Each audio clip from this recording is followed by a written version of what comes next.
All right, everybody, what is going on? JB Wins Dogon as we have returned once again for the Conscious Approach Show over here in our little corner of the internet on YouTube. Much appreciation to everybody who checks out our content. Before we get things kicked off, I want to send a very special shout out to my brother M. Duddies, the one half, I believe, of the brain trust behind the What You've Been Watching podcast. I've known this gentleman for over a decade, and he and I still keep in touch to this day. He hit me up. He's hit me up over the years because he was interested in getting into content creation. Not that I'm no huge expert myself, but it's been very, very nice, very heartwarming to see him really, him and his brothers, they found their footing with content creating, and they have a show that's called What You've Been Watching.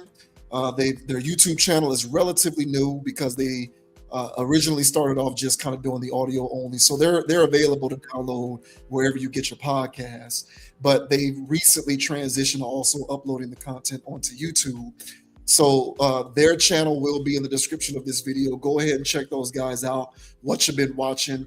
But your boy, after years of collaboration talk, finally joined them for an episode in which we chopped it up talking about Toy Story and Marvel and the new Spider-Man movie, Brand New Day. Their channel is all about reviews and perspectives and just talking about movies, TV, and all things pop culture. So very bright guys, very deserving of your subscribership. So if you're into that kind of thing, movie reviews and insights on film, TV, and entertainment, go ahead and check those guys out. They certainly deserve it, and they're very good people. They're very good humans. Which these days is in short supply. Additionally, we'll, as I always like to say, if this is your first time checking us out, go ahead and hit that subscribe button, hit the like button, leave a comment, let us know what you think about the commentary in this or any other video. As an individual who himself does not subscribe to nearly 90% of the content that he consumes, I understand all too well the importance of one's digital currency. And we certainly don't take it for granted. When you subscribe to anything, it is indicative of you believing that you receive value in the content being delivered. So if you subscribe to our channel, it means you're receiving value in what we do, whether you agree or disagree with anything that we have to say, which of course is the highest form of flattery, and we certainly don't take that for granted. So if you are so inclined and you have not already done so, do your boys a big old solid, subscribe to the channel, help us to grow the community, because we enjoy doing this, just kicking the tires, lighting fires, and giving our perspectives on a lot of the different issues and subjects that we bring here. Now, with that out of the way, we'll go ahead and get things kicked off. First thing that we are going to get into is comments made by Marlon Wayans. Now, by my calculations, I believe at this point, Marlon Wayans has indeed become a friend of the channel. I want to say that we have discussed stories revolving around Marlon Wayans on at least 3 different occasions, and 3 is the magic number. Whenever you have been used as content on the channel a minimum of 3 times, you officially become friend of the channel. Now, don't get it twisted. Just because you're a friend of the channel doesn't mean that we're always speaking of you in flattering terms. It just means that you're on. It just means that you're here often. But Marlon Wayans, friend of the channel, is commenting on parenting techniques, more specifically his belief that physical disciplinary tactics, more specifically spanking, isn't actually an effective parenting technique. He thinks that you run the risk of turning your children against you.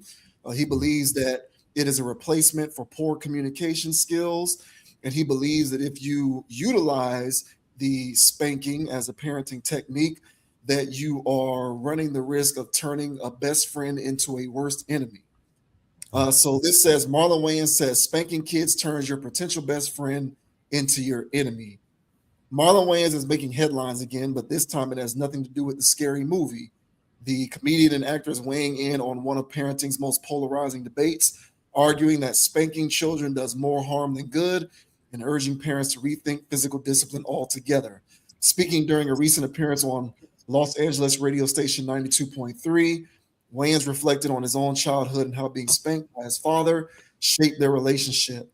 Now a parent himself, he said he believes hitting children damages trust instead of teaching valuable lessons. Don't hit them. Don't spank your kids because it shows that you're a poor communicator. They're a baby. Why can't you talk to a baby? Every time you spank your kid, you're taking your potential best friend and you're making them your enemy. You're hurting your potential best friend. Wayans acknowledged that many parents believe spanking is meant to teach discipline, but argued there are more effective approaches. And I know you're trying to teach them, but they don't need to learn that way. There's other ways to teach them, and they'll never forget those spankings. There will always be a part of them that resents you for that. It'll take a lot of prayer and a lot to get over that. So just don't do that to them. The discussion comes as a growing body of scientific research has increasingly moved in Wayans' direction. The World Health Organization has concluded that physical punishment is ineffective at improving children's behavior and is associated with poor developmental outcomes. Research has also linked spanking to increased risks of anxiety, depression, lower self-esteem, emotional instability, aggression, and other long-term behavioral challenges. The parenting conversation arrives during a career resurgence for Wayans. Earlier this year, he reunited with Shawn Wayans, Anna Faris, Regina Hall, and other franchise veterans for the Six Scary Movie, which shattered the series' opening weekend record with an estimated $56 million domestic debut. In the lead up to the film's release, Wayans also dismissed concerns that modern audiences had become too woke for the franchise's irreverent humor, arguing that people will still want to laugh at comedy that pushes boundaries. I heard from a couple of people that movie is not good and not funny at all, but I never saw it, so I'll have to take their word for it. But what do you think of Mr. Marlon Wayans' comments about steering clear of spanking your kids? He thinks it turns your best friend into a worse enemy. Yeah. I mean, so let's address the best friend, worst enemy thing. As a parent, I'm not here to be your friend. So let's address it. And I know what he's saying, but that's more of a quotable type of situation, and not, at least for me, it's not actually in practicality the dynamic that I would want to have with my child.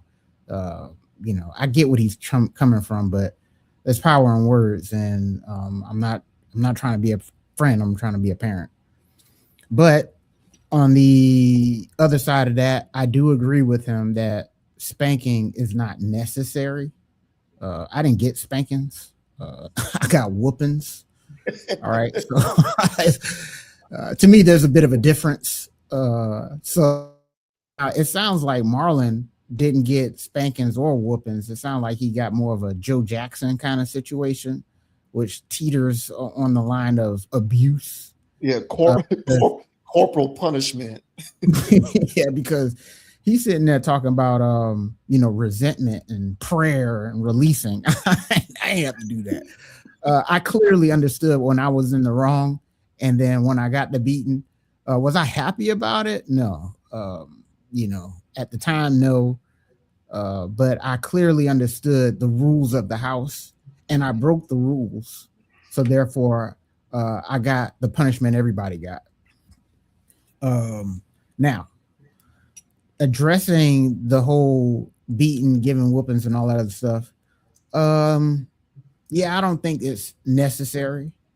I do think the child needs to understand, though, that there's structure in the house and you have to follow the rules. If they don't understand that there's consequences to their actions, most likely they're going to be going off the rails. So course correction is necessary, I do believe. Does it have to get to the point where you're physically striking? I don't think so. So here's the thing. And I'm about to go a little galaxy brain here, man. So please do. Buckle up your seatbelts, man.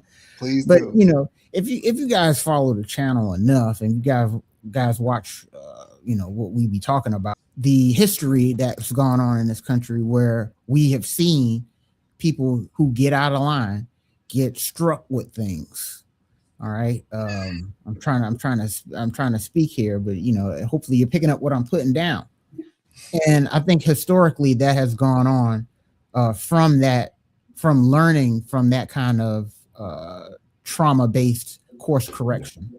And I think that's been, especially in the Black community, that's a way of ushering discipline, is to grab anything that can strike somebody down.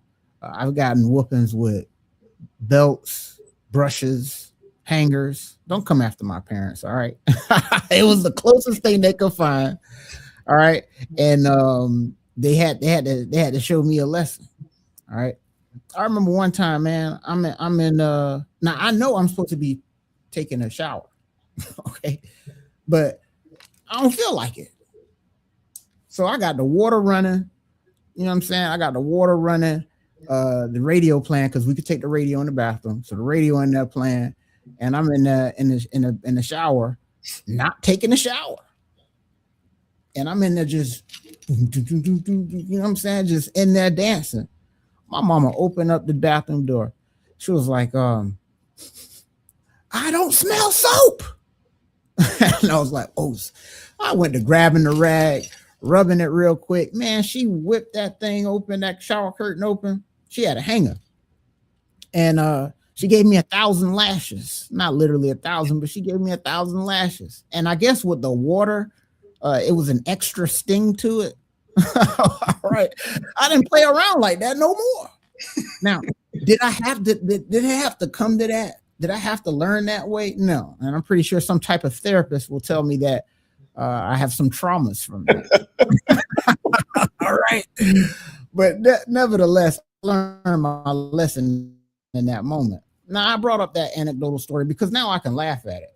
But it was in my household. At the time, I told you I didn't like it. And when this debate started to come around, as a young person, that you don't have to do that, you don't have to do that, I was definitely on the fence with that. As the older that I've gotten, I realized that communication would be better than actually striking a kid down. You know what I mean? So I'm on the side of not giving beatings. All right. It's not because I want a friend. It's because I don't want that kind of relationship, with my child. So I hear his point. I agree with him. And I think it's more based towards how did our ancestors handle discipline and course correction. I got more to say on the other side, but it's more or less on that page than trying to develop a friendship. But what are your thoughts, man, on Marlon Wayans saying that beating your child will turn your best friend into a potential enemy? What are your thoughts, bro? I got whoopings too. I think I got whoopings up until I was maybe 13, 14. I want to say somewhere around there is my earliest memories of around when it stopped. It was somewhere towards the latter part of middle school when it stopped. But the belt was definitely a tool of choice for my whoopings. When I was real young, my parents were real old school with it, and they would make me go outside and get a switch. Yeah. I don't know if other communities do that. I know that if you're of a certain age and you're Black, you know what that means. A switch is essentially a thin tree twig, and so that was another tool of choice for my whoopings was the switch. But the switch ended pretty early on, and it was the belt for the vast majority of it. Up until I was like maybe 13-ish, 12, 13 is finally when it stopped.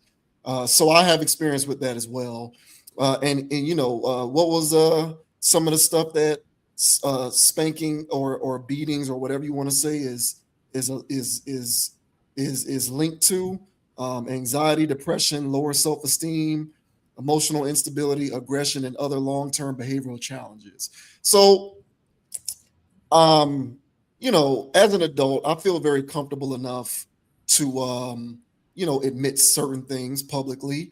And I definitely can say that as an adult, I deal with anxiety in varying degrees, trying to navigate that and figure out the best ways to manage it. Most specifically, social anxiety. I certainly wrestle with social anxiety all the time. I think it's just a part of my existence as a human, is just wrestling with my social anxiety and the best ways to reconcile it and just deal with it to the best of my ability. Depression, I get sad from time to time, but I wouldn't say that I'm clinically depressed. Lower self esteem, I deal with that sometimes. Emotional instability, not so much. Aggression, not so much. And yeah, a therapist would need to diagnose any other long term behavioral challenges. But in terms of social anxiety, being sad here and there, and lower self esteem, I deal with that as an adult, if I'm being perfectly honest. Now, does my history of having whoopings as a kid have anything to do with that? I'm not exactly sure. But I can certainly say I deal with those issues. And as a child, up to a certain point, I did get whoopings. I can say that. What's the link? What's the correlation? Not exactly sure. Having said that, I tend to agree with him, and I tend to agree with you as well. You know, there's the only thing that I will say is there's other ways to damage your kid beyond physical abuse, but beyond spankings and whoopings. I know for myself as an adult, I've had to, like, I learned at a certain point in my adult life that I have a certain fear of consequences. And I do feel as though that fear of consequences stems from a lot of the parenting tactics that I was subjected to growing up as a child in my parents' household. In my opinion, think that it is counterproductive to a child's development to create an environment in which they are living in fear of consequences. I think that as a child gets older, if they live in fear of consequences, they will be risk averse. And I don't think that it is good for an adult to be afraid of taking risks, because I don't think that you can maximize your potential or even know what your potential truly can be if you're always on the sidelines playing it safe because you're so afraid of taking risks. And I personally feel as though as an adult, I am risk averse. And I've had to deal with that and figure out various ways to overcome that. And I do think that there was an aspect of my upbringing that my parents are largely responsible for, if I'm being totally honest, of creating an environment in which I became risk averse or afraid of taking risks because I was perpetually afraid of consequences. Whether it was always getting put on punishment for stuff, I'm always grounded for this, grounded for that. I get privileges taken away for this, privileges taken away for that. Take the keys away. I can't go here, can't go there. I get one bad grade on my report card, and I can't play video games, or I can't go to my friend's house. Everything in my household with me was a consequence. It was it was very much a draconian environment. And it made, and as far as I can tell, as an adult playing self-therapist on myself, that made me incredibly risk averse, which I think is a counterproductive aspect of any adult's personality. And so I've had to learn how to overcome that. My only point in saying that is I think there is more than one way to make your child your worst enemy, and it extends beyond spankings. Now, I would never say that my parents are my worst enemy. I'm never going to go that far. I love my parents, and I think for the most part they did more good than harm. But I do believe that they instilled this environment of ultimate consequence to a degree that created an aspect of myself that developed into me being incredibly risk averse, which I do think has stunted my growth in certain respects, which I think is counterproductive to the development of any person. And I think that that's yet another way that you can harm your children. It doesn't have to just be spanking. So we can emphasize the physical stuff and the physical abuse and all of that kind of stuff. But in my experience, there's far more than one way to skin a cat on that one. You can go your kid's entire life never putting a hand to them, never putting a belt to them, never putting a switch to them, never doing anything like that, and you can still mess them up because you were doing some other stuff. So I hear what Marlon is saying, but there are certainly other ways to make an enemy out of your child, and spanking just might be one of them. Yeah, that's interesting. That's an interesting take there, because consequences was, you had to fear the consequences in my house as well. And to me, the way that I interpreted it was that I needed to understand that there's consequences to my actions, that I just can't do anything I want. So for me, I had to learn through, at least not through the whoopings necessarily, but through their course of discipline, is that you can't just do whatever you want. And behaviorally, you just can't do whatever you want. And but when it came to going for your dreams, trying to do your best and all this other stuff, those types of things were cultivated though. So to me, it was a balance of, it was a balance of, you can still do whatever you want and take risk, in this controlled environment where the consequence is success. But when it comes to my actual behavior, what I'm doing, things that could get me in trouble later on in life if I don't rein this in, that's the stuff that I got whoopings for. Me getting bad grades, I got whoopings for bad grades. But when it came to, as an adult, when it came to getting good grades in college, when no whooping, no punishment, nothing like that, the fear of dropping out, the fear of understanding failing at that level, it was something that was ingrained in me in a particular way. So I looked at mine as a sense of, you got to understand that there's consequences to your actions with everything that you do. And this thing that you were doing, that you, as a child, where you were taking a risk, knowing damn well it's against the rules, and you get caught and you get a whooping for that. When you get caught as an adult, ain't no whooping. It's jail time. It's X, Y, or Z. And so even at the job, I'm working at the job. There's some people out there that there's consequences to your actions, man. And people get fired for not being on a thing like that. And it's like, well, I'm not going to get fired. It's that same level of, the authority in the house. And whether you like it or not, your boss is your authority. And so it's like, all right, if I knew how to follow the rules at home, then I could follow the rules at work. I could follow the rules at school. I could, that kind of thing. Now here's the twist though. Work, it's plantation, man. School is a joke. That's not real education. The system that we're in right now operates like how the parents raised us, at least to me, where you're going to feel the rod if you're doing whatever you want. I work whatever they want.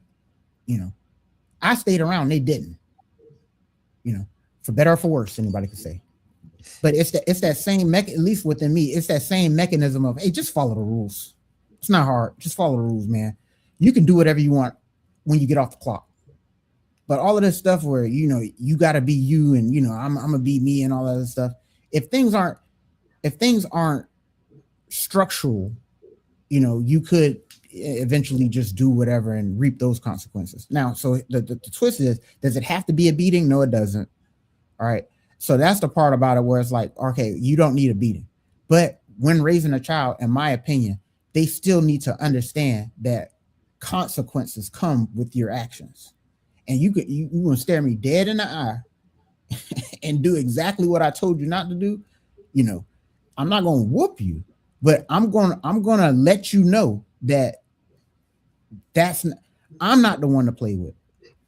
Then later on in life, when there's potential consequences for your actions, and you look the law dead in its eye, you look whatever dead in its eye, and choose to do it anyway, there needs to be some level of, I need to understand that I'm living in a system of authorities and I need to follow the rules.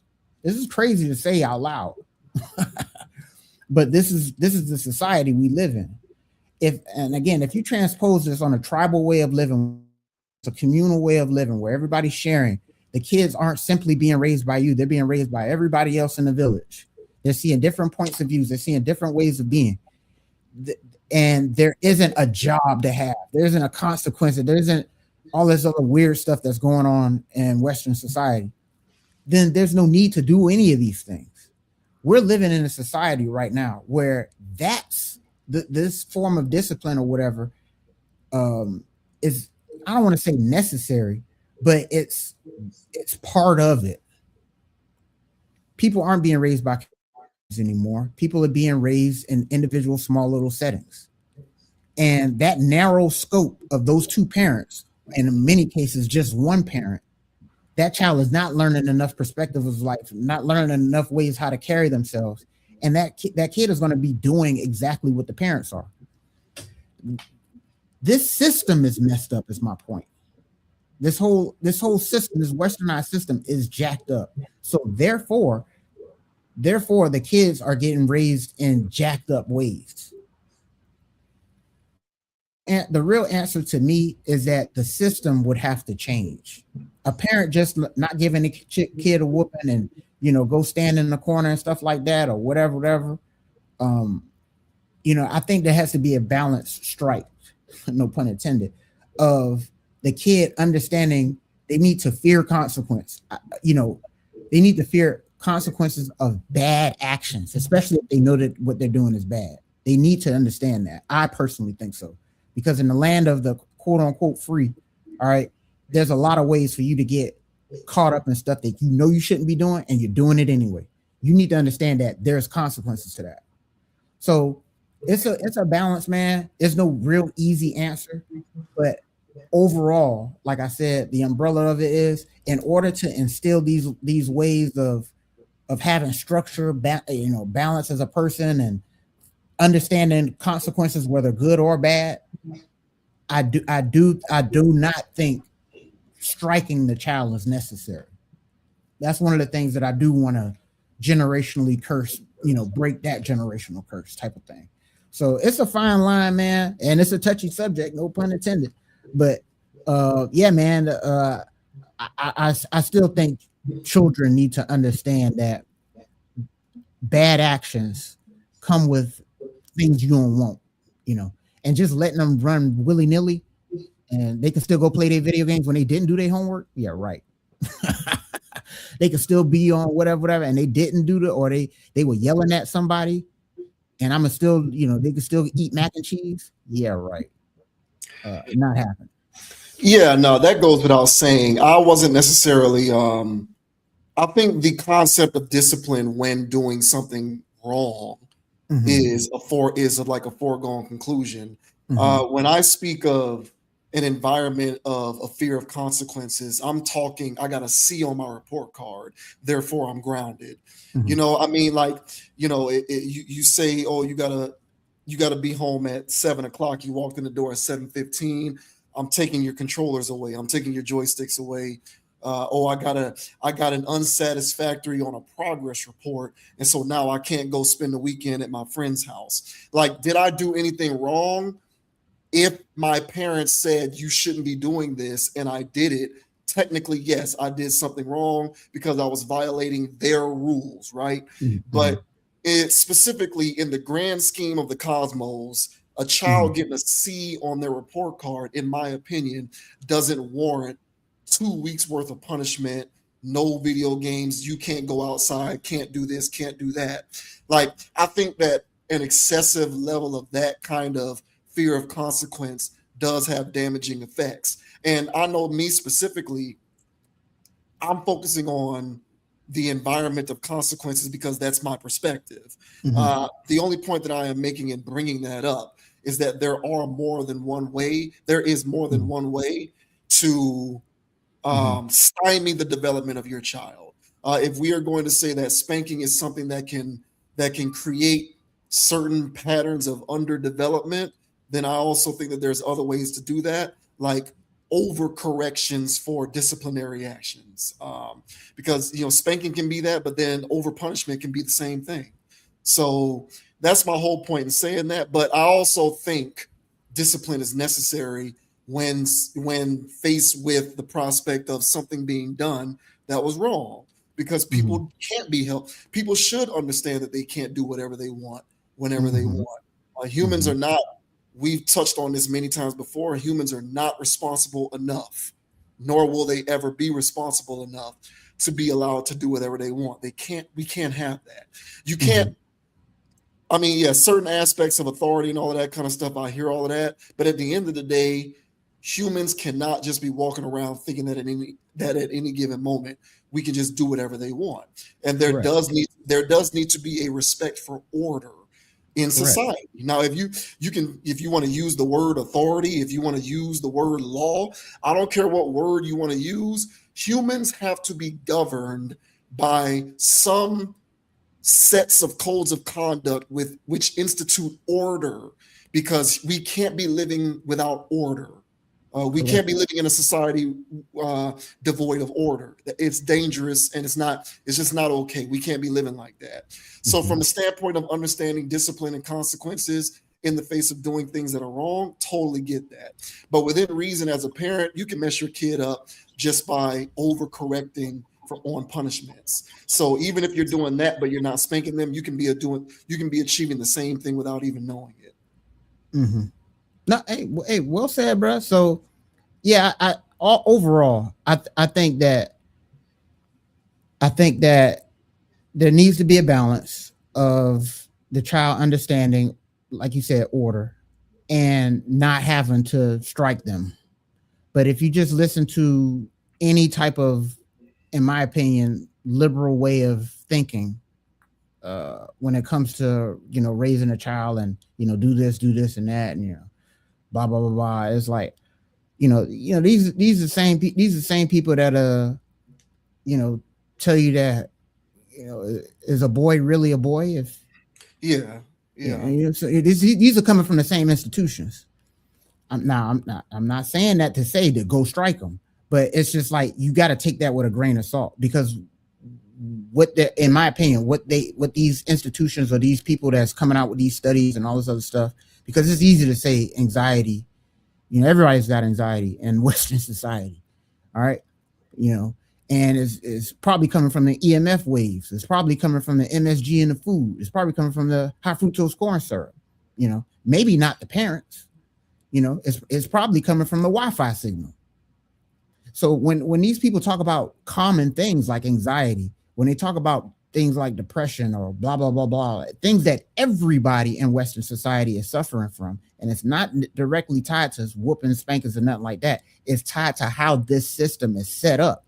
It's easy to get up under that and go, hey, just like people that's claiming they got ADHD or claiming they got this, claiming they got that. And it's like, yep, blah, blah, blah, blah. And it's like, yeah, it's easy to say these things. All right. But at the end of the day, there's people right now that are in prison because they didn't have the right kind of setup. They didn't have the right kind of parenting. They didn't have the right kind of fear of consequence or understanding of consequence when they knew they were doing something wrong and they did it anyway. Now, granted, those people that was getting whoopings that are in prison. So I'm just saying it's about how the parents are parenting. So overall, I take with a grain of salt these studies that come out and these people that's ultra liberal and they just let Timmy do whatever the hell he want, and then later on he shows up with an assault pew pew and does things in the school, So it's just like, hey man, it's a fine balance. At the end of the day, it's about the integrity of the parent and how they're structuring and the conversations that they're having, after the whooping, what is the conversation about? Blah, blah, blah, blah, blah, blah. So again, I'm not justifying whooping. I'm talking about the parents are the key. So when you talk about Marlon and all this other stuff and turning your friend away from you and all this other stuff and communication is key. And I think I got the communication plus the whooping. So I just think it's a balance. Would I do the whoopings? No, because I didn't like that. All right. But I still love my parents. And it's not some weird type of love of some, whatever. It's like, no, I understood why they did that because they ain't know no better because that's what they got from their parents and X, Y, and Z. So all in all, yeah, like I said, it's a fine line and a touchy subject, and everybody received their whoopings for different reasons, because there's different types of parents out there with different parenting skills. But at the end of the day, I still think that, structure and overcorrection in some cases, is better than none, So yeah, it's a fine line, man. Everybody's got different experiences in a house, so it is what it is. But I think we're on the same page when it comes to how we're going to choose to raise our kids is communication first, second and maybe third. So yeah, man, I'm not going to strike my kid because you see the innocent stuff. You're not gonna do that to them, but they still need to understand structure. So I hear them out, but those studies and stuff and all these institutions, I'm quick to dismiss whatever they got to say. I think I got enough from what I experienced and tribal traditional types of things. I rather follow that, but to each their own, man. Yeah, that's fine. I just think there's a such thing as overcorrection on punishment. I'm speaking from personal experience. I think one of the worst. Yeah. I think one of the worst things that you can do to a kid is institute an environment in which there is just an excessive fear of consequences. Fearing consequence when you do something wrong, absolutely. But just fearing consequence because you just did something that you don't like and now you're punishment here, punishment there. I think that you can create adults at that point who fear consequences so much that they become too averse to risk to really truly understand who they are and become as happy as they can be. That's just my opinion. That's just my opinion. Very fair, very fair. No pushback on that. Shouts out to Marlon, man, friend of the channel. Chill.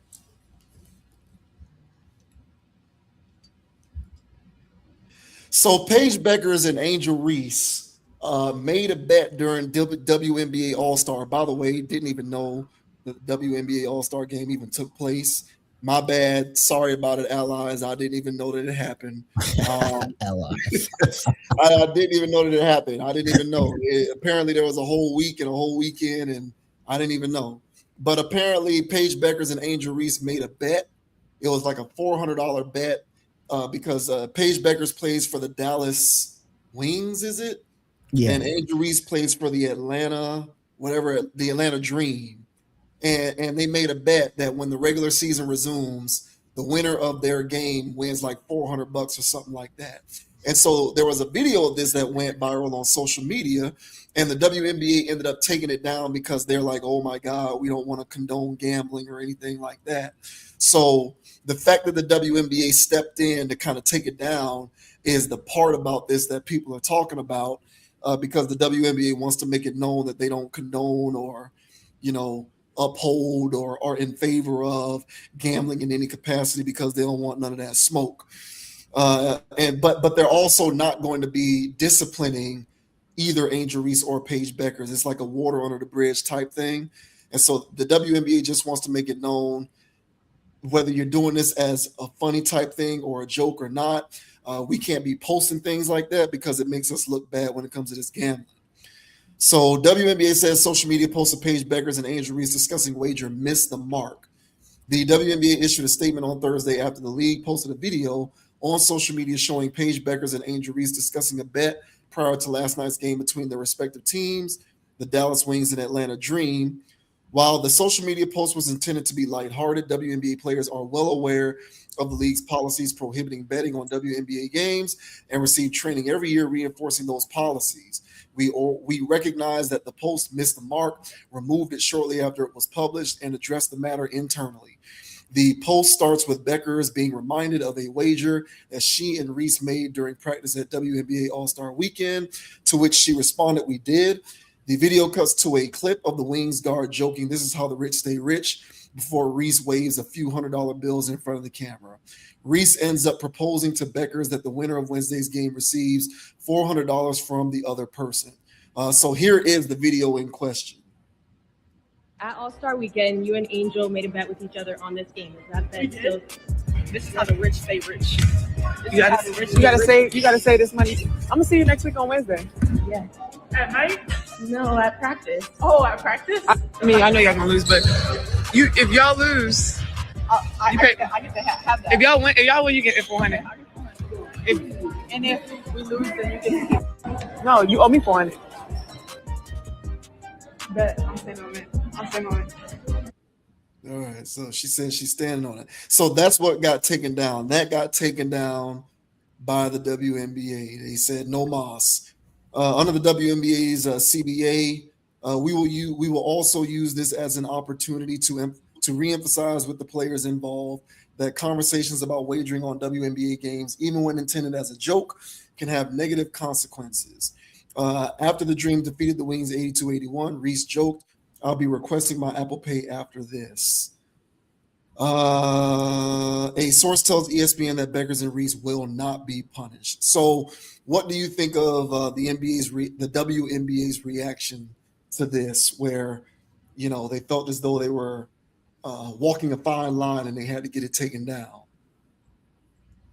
Yeah, I mean, I agree with the WNBA. I would have removed the post. And of course, again, as you mentioned, in light of all of this, these gambling scandals, this seemed lighthearted enough to not be that serious. However, I think what this video revealed is that these people do this behind closed doors, I believe. Now, this is a competitive bet, though.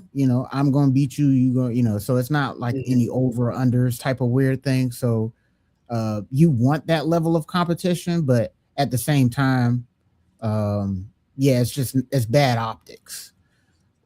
When it comes to disciplinarian, just for the last topic, though, it's like when you deal with the disciplinarian thing, I still would have liked to have seen some type of recourse. Now, whether they actually had to pay the fine or whatever, just put it out there that, hey, we're taking action on this. We don't play this here at the WNBA. So Angel Reese was fined X, Y, and Z. Paige was fined X, Y, and Z, or whatever. Just to let the league and the public know, whatever, that we don't play that. But the slap on the wrist on this, not to say that it's going to run rampant just because it was a slap on the wrist, because honestly, I have never seen this before in any sport. So the odds of seeing it again is probably slim to none. But I still would have appreciated them to at least do something. I ain't asked them to take the money away from the girl or whatever like that. Just put it out there that, yeah, they've been fined this, or they sit for half a quarter or something, but just to remove the post, it's illegal. They shouldn't have done it. So, but it's not going to help. It's not going to help the conspiracy theorists out there. I saw it all over my timeline from people out there that be placing their prop bets and stuff like that. That, of course they're gambling. Of course they're doing all of this shiesty stuff behind the scenes, because if they're this bold to post it online, how bold are they to be doing other things? So again, just to remove the post, it's not going to satisfy that. It's not going to satisfy the people that actually gamble on your sport. So I think that, just doing that, it's probably, again, water under the bridge, as you mentioned, but I still would have liked to see them, treat something that was actually publicized and gone viral, them actually to do something about it. But when you're dealing with two of their superstars, you know, are they actually going to drop the hammer? Now, if this was a stud bud or something, you know what I'm saying? You know, one of those goblins at the end of the bench, they probably would have threw him under the bridge. You know what I'm saying? You know, but since it's one of the superstars, they didn't do anything. So it is what it is with that, man. But what are your thoughts on Angel Reese and Paige Bueckers placing a wager on one of their games, bro? What are your thoughts? I do believe Paige Bueckers is a stud, bud. For the record. Yeah, you know what I mean, bro. You know what I mean, man. One of those people out there that looks like, you know what I'm saying? Brittany Griner. Yeah, dog. Come on, man. Brittany Griner. Brittany Griner. One of them creatures, man. But what are your thoughts, bro? Oh God, Chelsea Gray. Yeah, I don't blame the WNBA for doing that. That's a conflict of interest. You can't risk. First of all, people already think that, you know, people already think these leagues are suspect anyway. You don't want to fan any of those flames by appearing to be complicit with this kind of behavior by not doing anything about it. So I totally get it. And I will say this. There's all of this concern about this stuff going on in these other leagues, like the NBA, for example. They should be making sure that they crack the whip in the WNBA, because when you make less money, you're more likely than not to figure out creative ways to make more money. So, like, you know, when you got a Jaylen Brown contract, and I know that that's an extreme case because Jaylen Brown is one of the highest paid players in the league, but when you sitting on a Supermax deal, when you're sitting on a $190 million deal, you know, when you got one of those Zion contracts, 5 years, $197 million, or one of these Jason Tatum contracts, these guys ain't, I don't think, maybe some of them are who are more degenerate than others. Maybe some of them are doing stuff like this or gambling, but I think a lot of these guys are they're just eating off of a gravy train so extensively that a lot of them ain't even caring about all of that gambling. But you talking about a WNBA player who's on a contract for $50,000, $75,000. Yeah, you should be thinking about the likelihood of gambling infusing its way into the league, because when you want to make more ends because you already feel like you're being shortchanged and underpaid, you're probably going to figure out creative ways to do that. And not all of them are going to jump on OnlyFans. So all of them can't. Like not all of them are going to hop on the OnlyFans, and not all of them can do it either. That is absolutely correct. So yeah, you know, because, you know, you got a league where, you know, I don't know what the league minimum is over there, but and the funny thing is they just got a pay raise because of the media rights deal that the league signed at the beginning of last year. So those players are being paid more now than they ever have been, but they're still well below the mark compared to other professional leagues. So I would think that, logically speaking, because they ain't making so much, or because they are so far behind the eight ball, that they do need to monitor that kind of stuff in that league over there, because who knows some of the more creative ways that these chicks are going to figure out how to maximize on the money that they're making, because they already ain't getting but so much with that contract. Yeah, I agree, man. And like I said, bro, like there's a guy on TikTok. I don't know his name, man, but his whole catchphrase is "they gambling." And so since they in the off season for the NBA and the NFL and college football, you know, he makes WNBA content, and he calls out these sketchy games, man. He calls out these sketchy games where, you know, he's got them over 18.5 points, and, you know, they'll have 15 at halftime, you know, then 17 after 3 quarters, and then sit the entire 4th quarter. And he's pissed about it, and he's making the things people in the comment section going about it, and it's like, they're already doing it. They are gambling. They are doing it.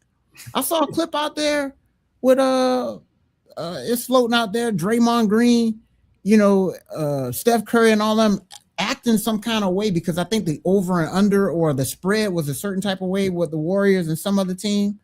and somebody either hit a three free the game and the whole bench started reacting, the game was already out of hand. So it wasn't even a close game for that little score to matter outside of the spread. The whole bench is going crazy. And then everybody's chiming in like, why y'all acting like that? Maybe because the spread was this.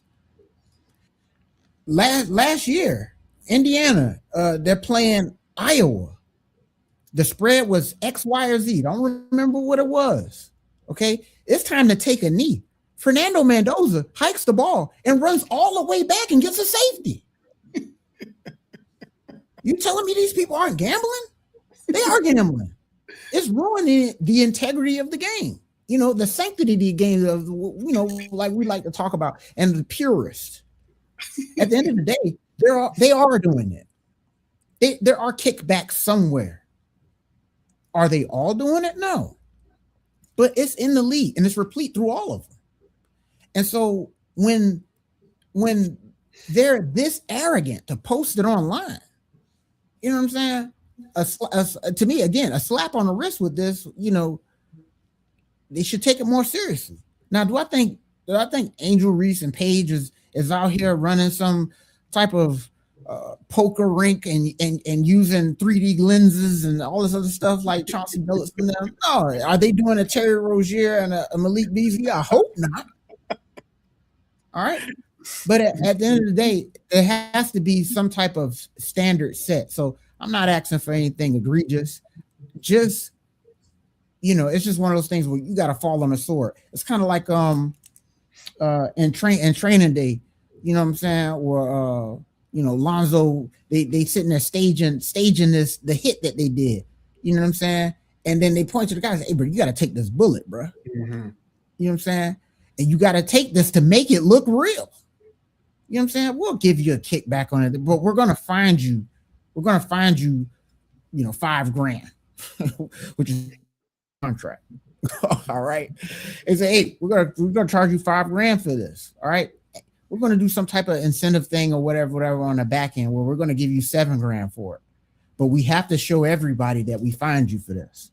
I would have liked to have seen that, you know, at least for the press. But of course they didn't do that. It's a slap on the wrist because everybody, at least on my side of the fence, who do be doing prop bets and stuff like that, we all think that's an insider thing and it's just a joke to them, you know.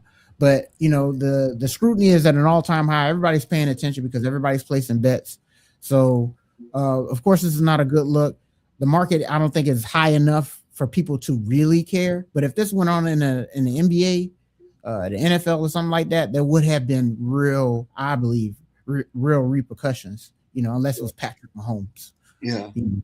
But hey man, it is what it is. Again, I'm not trying to dry snitch on these young ladies. I already know how much they get paid. I'm not trying to hate on them. I'm just saying the league should have done something to make it seem like they actually did something, and they didn't. So I still think it will go on, and I still think the prop bets and all this other stuff, they're still gambling. So bad look for them. And hey, you know, what can I say?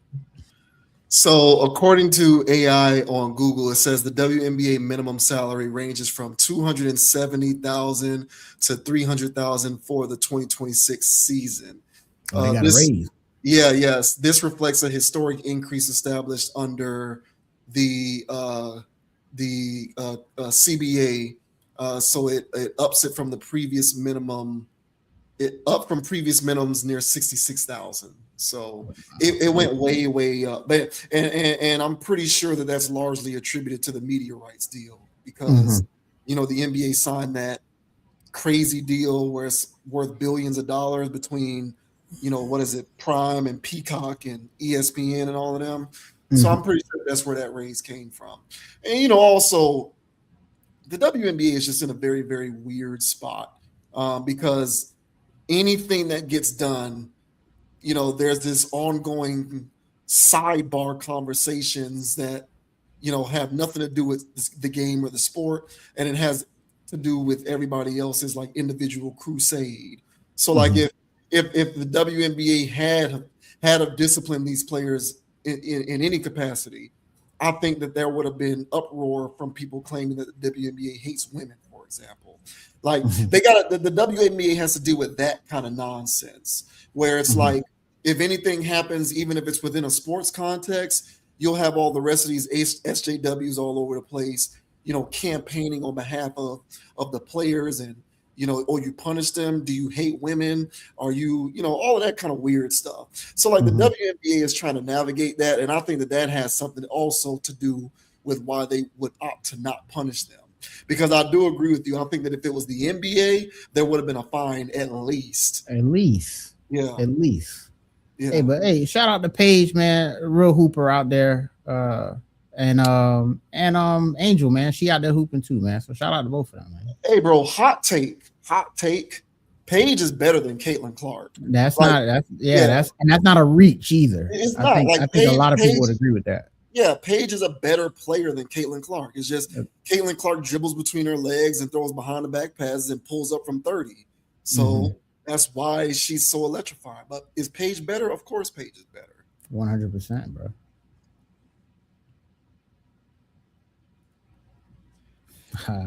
And so we move on to Paul Pierce, who is trying to. Paul Pierce, man. Paul Pierce, also a friend of the channel.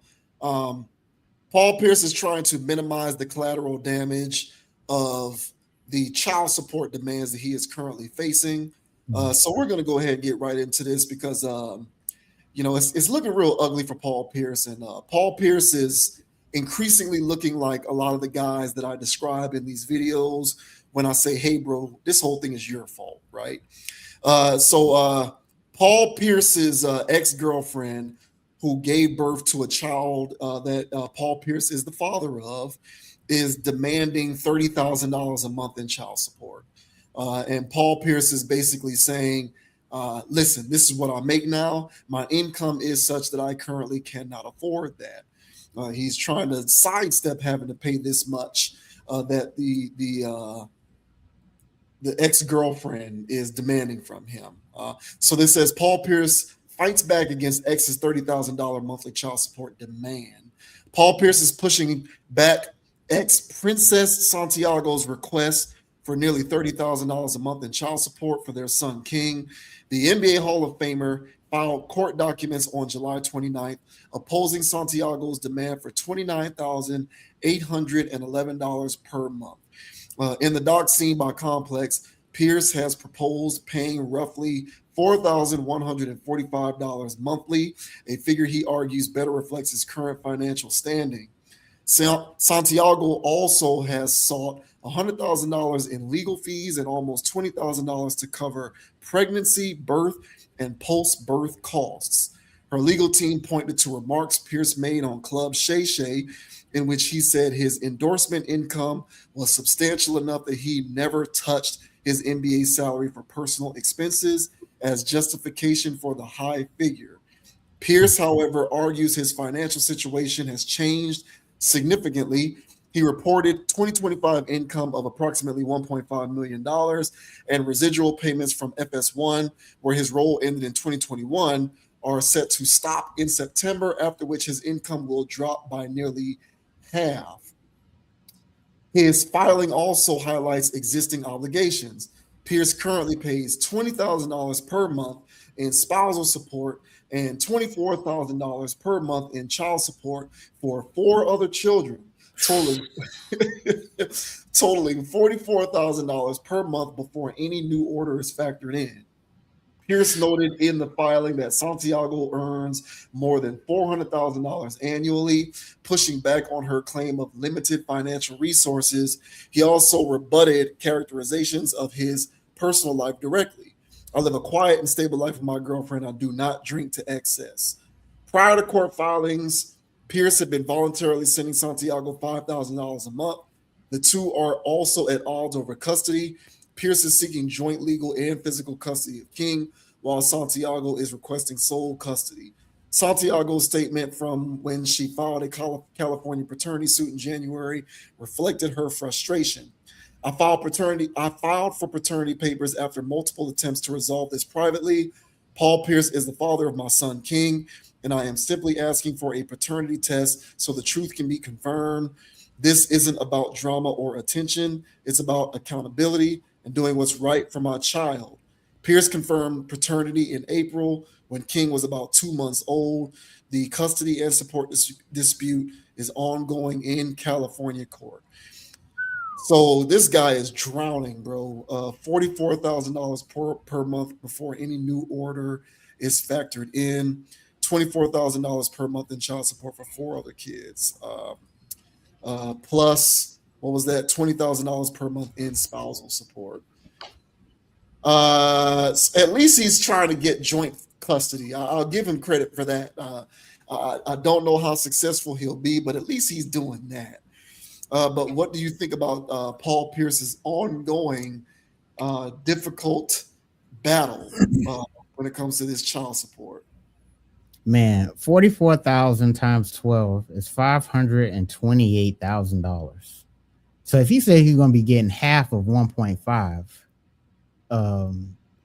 that's going to leave him roughly at 200-some thousand, which is not bad. But when you're Paul Pierce, man, that's horrendous. You broke as hell, bro. You at the poverty line. That is outrageous. So that's before this lady trying to get her little piece. Hey man, look, man, when it comes to this stuff, bro, with the child support and all of that, I don't agree with none of it. I'm not gonna sit here and say that those women deserve that much money and lifestyle and all this other stuff that they're claiming. I don't agree with none of that. But to say that you didn't know that this is part of the game, okay? You should know that you're gonna be cutting some checks, bro. And 5 bands ain't enough. 5 bands is not enough. They didn't lay down with you because they thought you was, player. They didn't think you were a player. They thought you was a sucker. You know what I'm saying? One of the harshest things, bro. I ain't gonna sit here and lie to you, dog. One of the harshest things that I had to realize, bro, because you know what I'm saying, when I was outside doing my outdoor activities, and I'm out here, thinking I'm getting it how I live. I ain't even know her for a week, and I'm already at the house. I'm thinking I'm player, but I didn't say anything.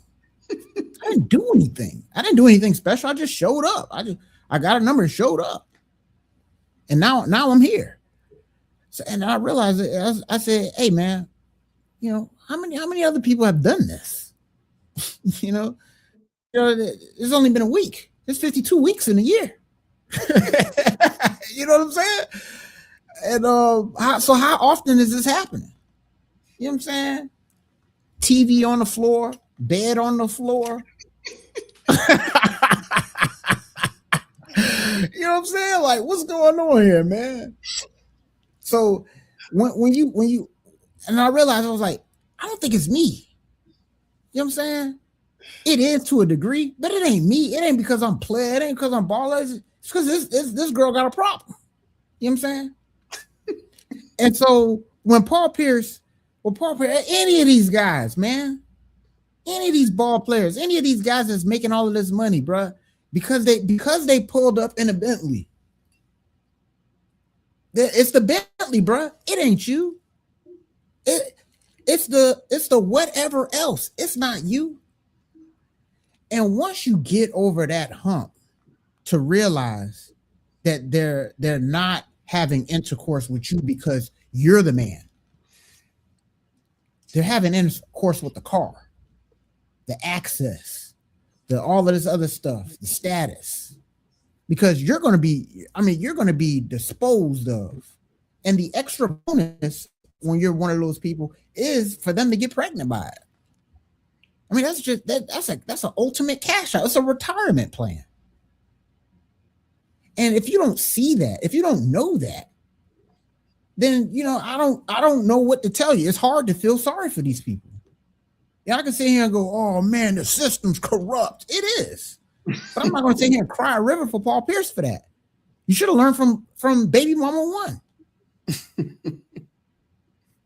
So Anthony Edwards out here with a classic case. He finessed the system. That girl trying to go back and get more money and stuff like that. If he pop up with 3 or 4 more, should I feel sorry for Anthony Edwards? I won't. So Paul Pierce, You know what I'm saying? Retired, all this other stuff. The money ain't coming in how I used to. Hey, bruh, you know, I'm sorry, dog. I don't know what else to say, man. But you should have known. And now you have to eat those bullets, bruh. It's what comes with the territory, man. And at some point, you have to realize maybe I wasn't him like that. Maybe these girls was really here just for my bread. You know? So, hey, bro, it is what it is, man. First, you have to get over yourself. Because that ego check where you go, hey, man, it ain't me. It's how the game go. Maybe you won't be doing what you're doing, bro. Just busting off in anything. Excuse my French. Yeah. But hey, man, bro, you know, chickens coming home to roost for him. I do hope he gets, you know, the better end of this. But if he doesn't, it is what it is. You know what I'm saying? It's hard to feel sorry for somebody that's getting into something that he knows what the consequences would be. But what are your thoughts, man, on Paul Pierce out here fighting for his life with a new baby mama situation? What's going on, bro? Yeah, I agree. I don't feel sorry for him. And by the way, Anthony Edwards is already a multiple offender because there you go. The current situation that he has going on is the one that's public. But he has 4 jits with 4 different women. Oh, there you go. There you go. So he gonna be in the headlines in about 15 years. Yeah, correct. Yeah. So he in it already anyway. But yeah, I don't have any sympathy for Paul Pierce. And I truly do believe that men are ordained to be heads of household. And when men are ordained to be heads of household, whenever the household goes awry, I believe that it is men who have to bear the brunt of the responsibility for the household going awry. Now, I'm not trying to say that. Actually, I am trying to say that Paul Pierce should have exercised more discipline when it came to the decision of impregnating this woman. But them's the breaks, and I'm over regurgitating that same talking point over and over again. This need for discernment and to be more diligent and disciplined when it comes to the women that you choose to shoot up the club with. So I'm well beyond that point because it's moot and it's a waste of time. They're gonna do it anyway. And so now what I'm saying is, hey man, you're in that situation, you've done it, you now need to manage this thing accordingly. And the second that it blows out of proportion, and now you're dealing with an angry, bitter person who wants to siphon you for $30,000 a month, that is an indication of your inability to manage that situation properly. If you had been of the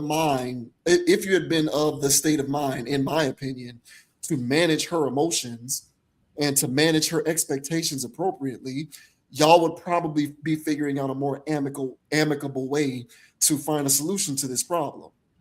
But it clearly isn't amicable. It's clearly adversarial. And now she's coming for your rack because she feels as though she's owed that. Why does she feel she's owed it? She feels it's owed it because you've disregarded whatever her expectations were leading up to this point, to where now she thinks the culmination of all of this amounts to whatever it is that she's asking for. You ain't getting NBA checks no more. Yeah. And by the way, I need to fact check that article because I am 99% sure I was watching that terrible show on FS1 with Paul Pierce, Michael Irvin, and Joy Taylor just last year. Like I'm pretty sure I was watching that show just last year. So I know the article mentioned that he hasn't been with FS1 since 2021. That's not correct. I'm calling fact check on that because I know I was watching that terrible show last year in 2025. At least 2023. Yeah, no, I was watching it last year. I'm telling you, because they canceled all of that last year. They canceled that bad show, and they canceled the show with James Jones and Acho and Chase Daniel and Shady McCoy. Those 2 shows got canceled at the same time, and I'm pretty sure that happened in 2025. So I don't know where they're getting this 2021 stuff from. He was still getting FS1 checks in 2025. But that's neither here nor there. The point is, you ain't rolling in it like that anymore. And now you're staring down the barrel of a demand for $30,000 a month in child support, not including everything else that she wants, legal fees and pre and post birth costs, whatever the hell that means. Like, I always thought child support was covered within that, but apparently not when you're Paul Pierce. And so it's like, bro, these guys, man, have everything to lose, nothing to gain, and they just exhibit the greatest degree of a lack of sexual discipline. Paul Pierce, to me, at this point, is clearly cut from the same cloth as Zion. And when you're a repeat offender, I can have sympathy for you. But I don't know what it will take for these guys to understand the importance of knowing how critical it is to manage these situations accordingly. And I'm not trying to diminish her as a human. I'm not trying to diminish her as a woman, but the dynamics of their relationship are as such that he had a responsibility to manage her expectations. She's the one coming for his money, not the other way around. Had he managed the situation accordingly, it would be playing out much different. So I just hold him responsible for a lot of that. And this is just a microcosm of how a lot of households go awry. It isn't because sometimes it's because the women went crazy and lost their minds, sometimes. But in my opinion, the majority of the time when a household goes awry, it's because the expectations of that woman were violated by him. I'm not caping for women. It's actually the opposite. I'm holding men to the standard that we're supposed to be holding ourselves to, which is to be heads of household. When the household goes left, we got to be responsible for it. We have to hold ourselves to account for that.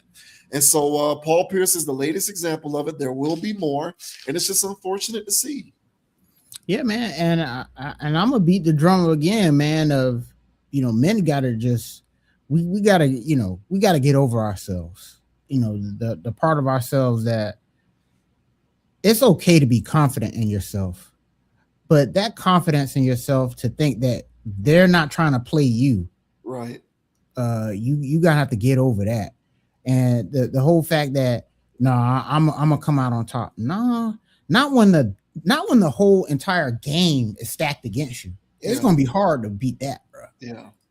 So you gonna have to get over yourself and understand that it's not about you no more, especially when you one of these millionaire athletes people, one of these people that's in the limelight and all this other stuff, and all the women know you got cash. You can throw all that "she loved me for who I am" crap out the window, bro. Especially if you met her Instagram scrolling or wherever the hell you meeting these, bottle girls at. That's your fault, bro. So I don't no sympathy. Oh, she bad, bro. She, it's probably BBLs in the bunch. You know what I'm saying? These aren't credible women. What the hell are you doing, bro? You know what I'm saying? You trying to turn her into a housewife? You know what I'm saying? You trying to be on TV? No discipline, man. That's what no discipline. Man, it's ridiculous. So, they've been lost touch with reality, man. And again, man, NBA money is fast money. To touch on your boy Kevin Samuels, that's fast money. Mm-hmm. You know what I'm saying?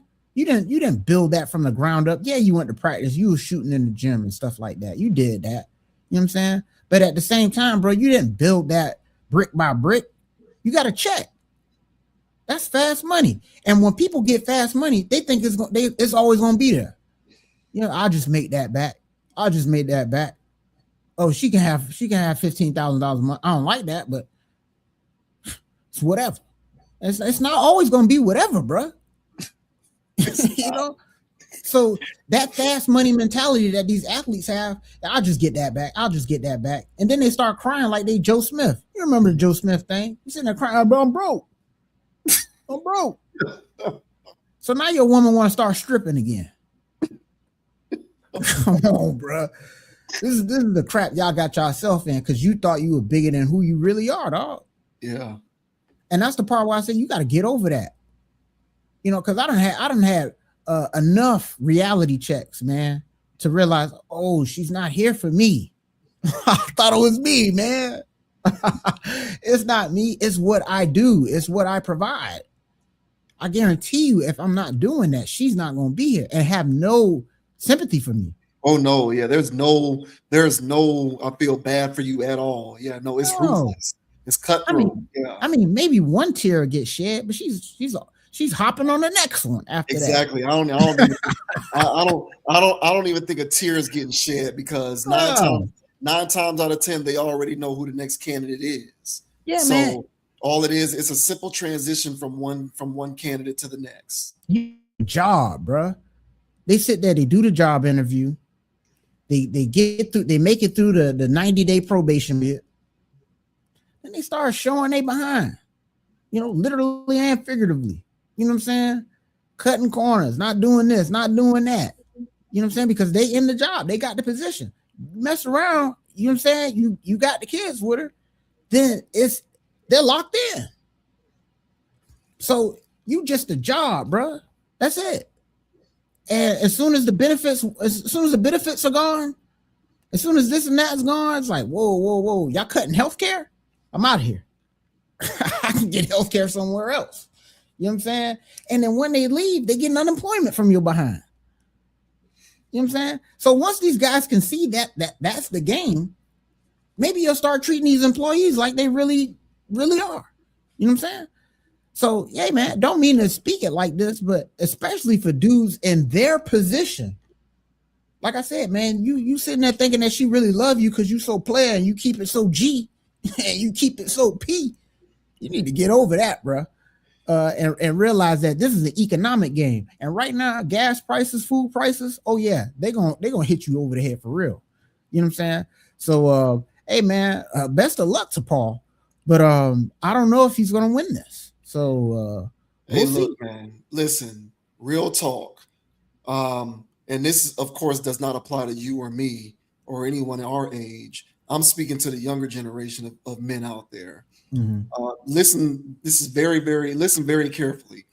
If you guys truly do want to maximize the opportunity that you have to meet a woman who truly does love you for you, I suggest while you're still not everybody's in college, right? But the time to be able to cash in on that opportunity is certainly between the ages of 18 and 22. So whether you're in college or not, that is the age range for you to be able to maximize on that, because both of y'all ain't got nothing and y'all can actually build a foundation together. As a man, once you become an adult and you're out here in this world, you have to operate on the default position that it's less about who you are and it's more about what you've acquired. And you just have to accept that that's a part of the way it is. Trust me, moving to South Florida as a grown person will teach you that very quick. This thing is cutthroat. It is absolutely ruthless. There is no sympathy for the guys who get left behind. You just simply die off. If you cannot adjust to that environment, it is too bad. Nobody is crying you a river.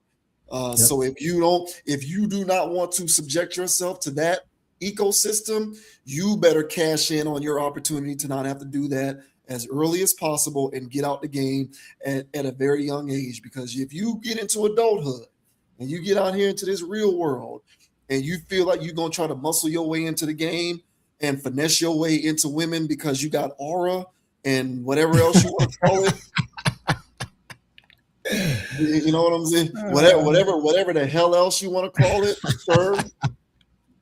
sir, it is not going to work. Okay, it is not going to work. You are competing, and it is a ruthless competition, and you will get chewed up and spit out if you are ill-equipped to compete.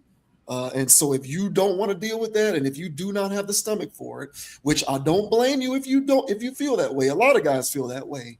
Go ahead and get out the game ASAP, because the older you get, the trickier and more complicated it becomes. And you do not want to find yourself staring down the barrel of having to get into situations in which your lack of discipline can find you looking like Paul Pierce out there. Because if it can happen to him, trust me, it can happen to you. You do not have to be rich for it to happen to you. It happens to all of us. Hall of Fame basketball player. You know what I'm saying? Don't matter, man. Hell, man, you could be damn Tom Brady. So y'all boys better watch out here, man. You could be Captain listen, America, man. Tom Brady. That's It right. don't matter, bro. Listen, these women are man eaters. They have perfected the art of man eating. Hell, you can be Michael B. Jordan. Yeah, dog. And you can be Michael B. Jordan and get dunked on. And Michael B. Jordan got dunked on. Michael B. Jordan probably thought the same thing. Michael B. Jordan was probably like, I got this in the bag. I'm Michael B. Jordan. Yeah. No, that don't matter, bro. That don't matter. Bro, Michael B. Jordan was like, I got this. I'm Michael B. Jordan. Exactly. I mean Creed. And I'm Creed. I'm Black Panther. And she dunked on his ass. So, absolutely. Hey, man, listen, best of luck to you, Paul. I hope everything works out, bro. But y'all, we got to start making better decisions out here. 100%. We got to be more. We got to be more disciplined with these decisions because it comes back to bite us every single time. We never get off unscathed. For him, it's $30,000 a month potentially. For the rest of us, it may be 200, 500, 1,000. It just is what it is, man. Manage these situations accordingly. Do not forsake the responsibility of managing the situations with these women. And that's me speaking from a man's perspective. So if you're a woman and you feel some type of way about that comment, we can agree to disagree. But men, we need to do a better job of managing these situations. Hey, man, 100. 100.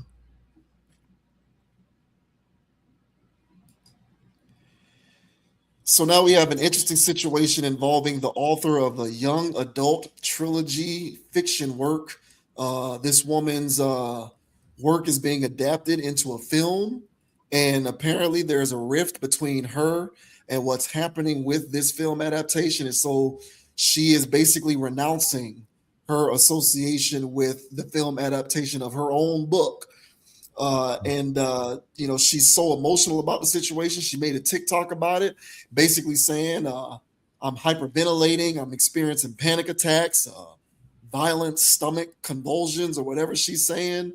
She was on the set. She was on the set while this thing was being filmed in Africa. She came back to America, and she wants everybody to know, don't ask her about this thing because she wants nothing to do with it. She's had enough. She's on to the next thing. She is renouncing all associations with this, disavowing it, Mission Impossible style almost.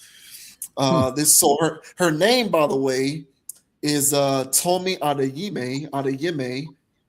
She's, what did you say? You said she was Nigerian born? Yeah. Or from Nigeria? Okay. Yeah, I believe she's Nigerian. Yeah, and so she's the author of this young adult stuff. Think like Hunger Games or Maze Runner. Maze Runner is another one. Maze Runner, Hunger Games, stuff like that. Those young adult fantasy fiction books where there's like a series of books. Well, hers is being made into a movie, and apparently she has a big issue with the way it's being done. And so now she's renounced all association with it. So this says, Children of Blood and Bone author says film adaptation is worst thing she's lived through. After once being excited for her debut novel to become a film, author Tomi Adeyemi is sharing her turmoil over the project. One day after Paramount held a trailer launch event for Children of Blood and Bone at the Brooklyn Academy of Music in New York City, Adeyemi escalated her public condemnation of the movie adaptation in a new TikTok. The 32-year-old claims she is still being antagonized behind the scenes and called the film the worst thing I've ever had to live through. So I'm actually going to skip the quote because we're going to play the video. The author said that while she was on set for the film, which was shot in South Africa and the Canary Islands, she was hyperventilating and sobbing, and that there were many witnesses. Adeyemi added that she doesn't wish to speak on it anymore, although she doesn't know if that's possible. I understand that I have a public presence and that this is a global project. It's probably useless posting a video. I don't do things like this, but I also understand that being silent about it is making the pain a lot worse. Adeyemi concluded by saying she wants to move on from the project and to distance herself from those who were involved in the film's creation. So some scathing remarks coming from this 32-year-old young author. So here is the TikTok in question. So let's see, we're going to go ahead and get this up here, and we'll let her speak for herself. Crazy stuff going on here in Hollywood. Here is Adeyemi and everything that I basically ran down in that article. So ideally, I won't have to talk about this anymore. And what Can you turn it up some? share is not a secret to the people involved. It's a reality that I've had to live with for about a year and a half. And everyone involved, at least at the highest level, has been made aware of this reality. And they haven't done anything to make it better. If anything, they've only antagonized me. And I accept that. But I also accept if I don't say something, I think it's just going to be worse. I'm not going to speak on what I endured to make it through the young adult trilogy. And I'm not going to speak about everything that I also suffered through or endured to make the adaptation a reality. I'm actually only going to speak about what happened after I left that set of my own film adaptation, hyperventilating and sobbing. And there are many witnesses, so it's not really a secret. I came back to America and suffered such severe somatic pain and so many panic attacks. And I knew it was so bad that I would never, ever be able to watch this film. And I made peace with that. But as it is being marketed and as I am still being antagonized behind the scenes, which is where I hoped all of this would stay, it's become apparent to me that that reality needs to at least be made known so that you guys can understand how this film, which I worked on to make it a little better for us to be alive, is also the worst thing I have ever had to live through. And I don't wish to speak on it anymore. I don't know if that's possible. I understand that I have a public presence and that this is a global project. It's probably useless posting a video. I really don't know. I don't do things like this. But I also understand that being silent about it is making the pain a lot worse. And even though it feels awful to share this, it's better to share it and have it known and understood before I see a bunch of you for this new book. So please understand, I never want to hear about this project again. I don't have anything to say about the people who made it. I do not care anymore. I'm trying to move on. This video might make it worse, but I don't know how it can be any worse. So I'm just going to share that and let it live. Oh, there you go. Well, she's cute. Yeah, she's cute. I'll give her that much. She looks. See, that's why she don't want to talk about the film, man. It's just people like you behind the scenes, man, making her hyperventilate. I ain't trying to laugh at her, but you know, man. But hey, man, look, I understand it was a lot on her heart, so much so that she felt like she had to say something. But in the efforts of trying to say something, she didn't say anything. I don't understand what happened. I guess this is her way of letting everybody know what did happen. If it was apparently it wasn't a singular event, it was continuous. She's saying that she's basically, being harassed even afterwards. Definitely, as you mentioned, bruh, it's Hollywood stuff. Maybe she thought it was going to be something besides that. Because she came in the game differently. But to me, the only thing that I can do and everybody else can do is speculate. Right. And maybe she's not in a position to actually say what happened. If she say a whole bunch of people witnessed it, but they're all Hollywoodians, they don't have your back. They're not going to say anything. They got another film to make. Star-studded cast, man. I went and looked at the trailer, man. They went and did their thing, bro. There's a whole bunch of names in there. You know what I'm saying? This is gonna be a thing. Wakanda forever kind of stuff. Yeah.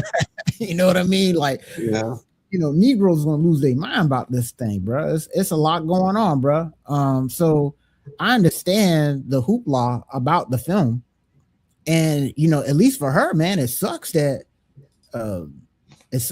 she doesn't even want to be associated with it anymore.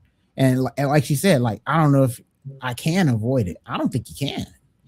Let's say you bury this in your own world, and then you come out here and you create another trilogy, or you create another novel, or you create something else, and now you're being interviewed or whatever. But they're going to ask you about this film. They're going to talk about this film. And if it do the numbers that I think it's going to do, whether actually in theaters or streaming, where it becomes a cultural thing, everybody's going to run up to you and talk to you about this, whether they saw this little video that you did or not. So it's going to be tough for her to try to avoid this. But I personally wish she said more. If you were really getting scrutinized behind the scenes the way that you say that you were, where you're just, you coming out with this video wasn't good either. So you basically snitching there.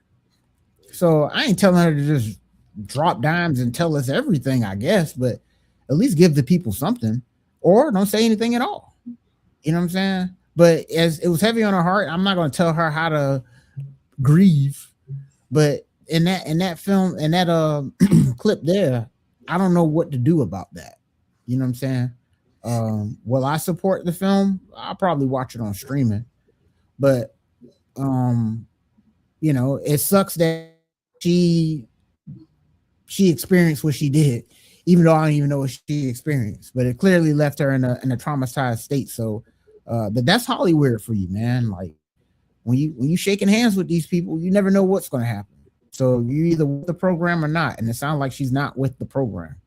So we'll see how that works for her. At least she'll still get paid for it, hopefully. I don't know if she even want that. But what are your thoughts, man, on this Tomi young lady experiencing traumas on the set of her own film? What are your thoughts, bro? Yeah, we're missing information. She didn't get very specific, so because of that, you're left with no choice but to speculate as to what's going on. It seems as though she's displeased with the way that her stuff is being adapted for film. That's what it seems like. I think that's a safe enough assumption, is that that she's unhappy with the way things are turning out. And if that is the case, and I was around her, I would just say to her, well, you had unreasonable expectations. So whatever inner turmoil you're experiencing because of your level of dissatisfaction with what they're doing with your stuff, that's on you. You shouldn't have sold the rights, because you should have known that something like that was going to happen. To not think something like that is going to happen is like a dereliction of accurate expectations on your part. That's what I think. Because I mean, look, George Lucas back in 2012, he sold Lucasfilm to Disney for $4.05 billion. That's why Disney is currently owns Star Wars and makes all the Star Wars properties and whatnot. Now, years later, George Lucas comes out and he unmutes, saying that he sold his stuff to the plantation. He says he doesn't like the direction that they took the franchise in. It's lost the essence of what it was originally supposed to be. But to his credit, he also said he sold it. He made the decision to sell it. And so he has to now live with the fact for the rest of his life that he sold it. And so whatever ends up happening with it and whatever they do with it, he's just going to have to live with that because he sold it. So right. He's owning up to the fact that he sold it. But at the end of the day, he's complaining because he, in so many words, he's basically saying they bastardized Star Wars. That's what he's saying. Yeah, he literally called Disney the plantation. That's a direct quote. He called Disney some form of a plantation in terms of what they've done with Star Wars and how unhappy he is with the direction that they've taken the franchise. He sold it for $4.05 billion. You got to eat that, bro. It is what it is. At least you get to walk away with 50% of that in cash and 50% of that in Disney stock. Likewise, George R.R. Martin, he's the guy who wrote Game of Thrones. HBO, he sold the film rights or the whatever, however this thing works. HBO owns the rights to Game of Thrones. They produce the TV show. He was executive producer for everything because I'm pretty sure that's a part of the deal. I'll sell you my stuff, and in exchange for it, I am going to, at least in some capacity, be creatively involved. But henceforth, I'm going to be an executive producer. That'll be my credit. And so I'm pretty sure he gets some kind of residual cut from that on top of whatever it is that he sold it for. So I'm fairly sure he's eating good from that. But he's another one, complains about the direction that they took the House of the Dragon show. He had a falling out with the showrunner of House of the Dragon because he hates the direction that they took the show. He feels like they bastardized it. He has no working relationship with the creative team behind the TV show, even though he's the one who wrote the book. It is what it is, man. If you do not maintain the expectation that by handing your stuff over to the entertainment industry, the incarnation of it that gets developed after that is not going to be whatever you want it to be, then I think that you are maintaining an unrealistic expectation for how that machine works. So she is going to have to, maybe she needs to pick up the phone, call George Lucas and call George R.R. Martin and ask them how they reconcile that. Because these people forever write this stuff and then they complain about what the film industry turns it into. Hey, bro, you sold it. You didn't have to do that. Or you could have went the independent route and tried to raise the money yourself, retain the ownership, and just maybe it won't be the big budget project that it could be. Maybe you won't have studios behind it and you won't get that financial backing and you won't have that infrastructure in place. Maybe it'll take you longer to get it produced. Maybe it takes longer to get it made. Whatever the hardship that goes into maintaining that is, that's the choice that you make. Go that route or sell it, make your millions upon millions of dollars and live with whatever the result is. I don't feel sorry for her. I don't. It is what it is. Maybe she needs to go and get some anxiety medication. You know, talk to a therapist. Maybe her therapist can write her a prescription. Maybe her therapist has already written her a prescription. But she's going to have to live with that, because if she actually thought that by selling this to these people in this studio that they were going to make it exactly in her vision, then she's the one who was in the wrong, because she should have known that wasn't going to happen. So it is what it is, man. George Lucas made Star Wars, people. If that can happen to Star Wars, it'll happen to this it can happen to this little book property. Exactly. Nah, hey, bro, agreed. And again, her leaving this up for, you know, as ambiguous as it is, it leaves room for all of this. And I agree with you, man. And if it is about what y'all did to my book,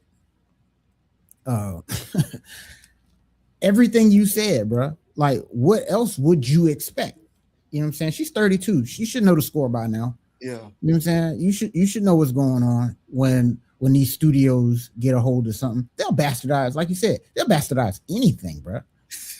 Bruh. You know what I'm saying? Like Ghostbusters. You know what I'm saying? They'll take anything, bro, and flip it on its axis, and we're supposed to enjoy that. You know what I'm saying? They'll do anything. These people don't care. So, you know what I'm saying? So just looking at the preview, it's got it's the preview, but just looking at it, it's got all the stuff that I don't like about films targeted towards Black people. You know, performative excellence, performative everything, you name it. But man, special effects, you know what I'm saying? Black people everywhere, Black people in leadership, Black people, it's doing what it's doing. You know what I'm saying? Star-studded cast, it's doing what it's doing. So there's going to be a lot of people that eat that up. Now, if she had a vision about this being something that's actually going to be culturally changing, Okay, you're not going to do that through the channel of Hollywood. Okay, so if there was something where you wanted it to be like this because it's written like this in a book, then the people just gonna have to read the book. You know what I'm saying? Like they're not gonna put that in the film. So you can, hoot and holler all you want, man, but as soon as you sign your name on the dotted line, man, Paramount's taking over. It's over. That's right. It's over. You know over. what I'm saying? So, so I already had that, like, hey man, it is what it is, man. If there was some type of intellectual property out there that was seen as valuable, you know what I'm saying, and I signed my name on the dotted line, when I'm doing that, it's on that George Lucas stuff of, okay, I know what's going to happen. They're going to take it and pimp it out. You know what I'm saying? It's going to be on a stroll somewhere. You know what I'm saying? Raggedy, beat down, on drugs. Like, damn, that was my creation. That was my creation. How could you do that? I'm suffering panic attacks. It's like, nah, man. Once you did that, once you signed that off, that's where it's going to end. That's what's going to end up. They're going to squeeze every dime out of that. You know what I'm saying? So, yeah, man, there's going to be adaptations, 10 years from now, that if this thing takes off, there's going to be spinoffs and getting weirder and weirder. I mean, bro, like the Matrix was fire. The second one was okay. The third one, they just kept losing the plot. And every new one they make, the plot get lost at further and further, bro. It's just diluted. So come on, man. So it is what it is with Hollywood, man. So if it's that's Hollywood. Mm-hmm. If it's something else, that's Hollywood. If it's something outside of that, then that's Hollywood. So in the Paul Pierce situation, man, where it's hard to feel sympathy for somebody who signed out of line, that got pitchfork and horns. It's literal. When you walked in the office, did you not feel the temperature increase? You know what I'm saying? You know what I'm saying? When you was using the ink, you didn't notice that it was, hemoglobin, you know what I'm saying, coming out of there. So it is what it is, man. I'm sorry, man. And so there's a degree of it where I was like, dang, but on the other side of that is like, how rough how tough? The book has been out on a lot of stuff out here, man. When it comes to these things, man, like we just talked about with the NBA stuff, when we talk about artists getting finessed and they sign these 360 deals, when these whatever. And now in this case, when somebody wrote a book and they took it to Hollywood and now there's some type of airing of grievances there. How sorry can we feel when there's documented proof of everybody getting the shaft? So I'm sorry, sister. You know what I'm saying? Yeah, it is what it is, man. A buzzsaw, apparently. But hopefully you can cry in your Ferrari over this. You know what I'm saying? Like, it is what it is. Yeah. And my guess is the details of the deal will probably never be disclosed, because then there's obviously going to be less sympathy afforded to her. But I'm pretty sure whatever the contents of it are, it is what it is, man. I mean, once you make that decision to sell the creative rights of your IP to big Hollywood studios to produce a movie, you have to anticipate it not being what you thought it was going to be. I kind of feel like if that's what ends up happening and you complain about it, I'm rolling my eyes because I don't know what you expected. Sorry, man. This is what it is. Yeah, man. Sorry about It that, happened. man. George Lucas, okay, like this dude, like Star Wars is far beyond whatever this book is, and it happened. When he sold Lucasfilm to Disney, it happened. Like since that has happened, there have been like 2 Star Wars Disney projects that have been good, and everything else has just been made purely for the sake of making money. So it's turned into a joke now. Yeah, it's all of it is cash grabs. It's like for The Force Awakens, Rogue One, and The Mandalorian. I haven't seen The Mandalorian, but all I've heard is that it's good. So like, but beyond that, and beyond that, everything else has been a cash grab. So if it happens there, it'll happen to your stuff too. So I don't know what to tell you. Sorry, sister.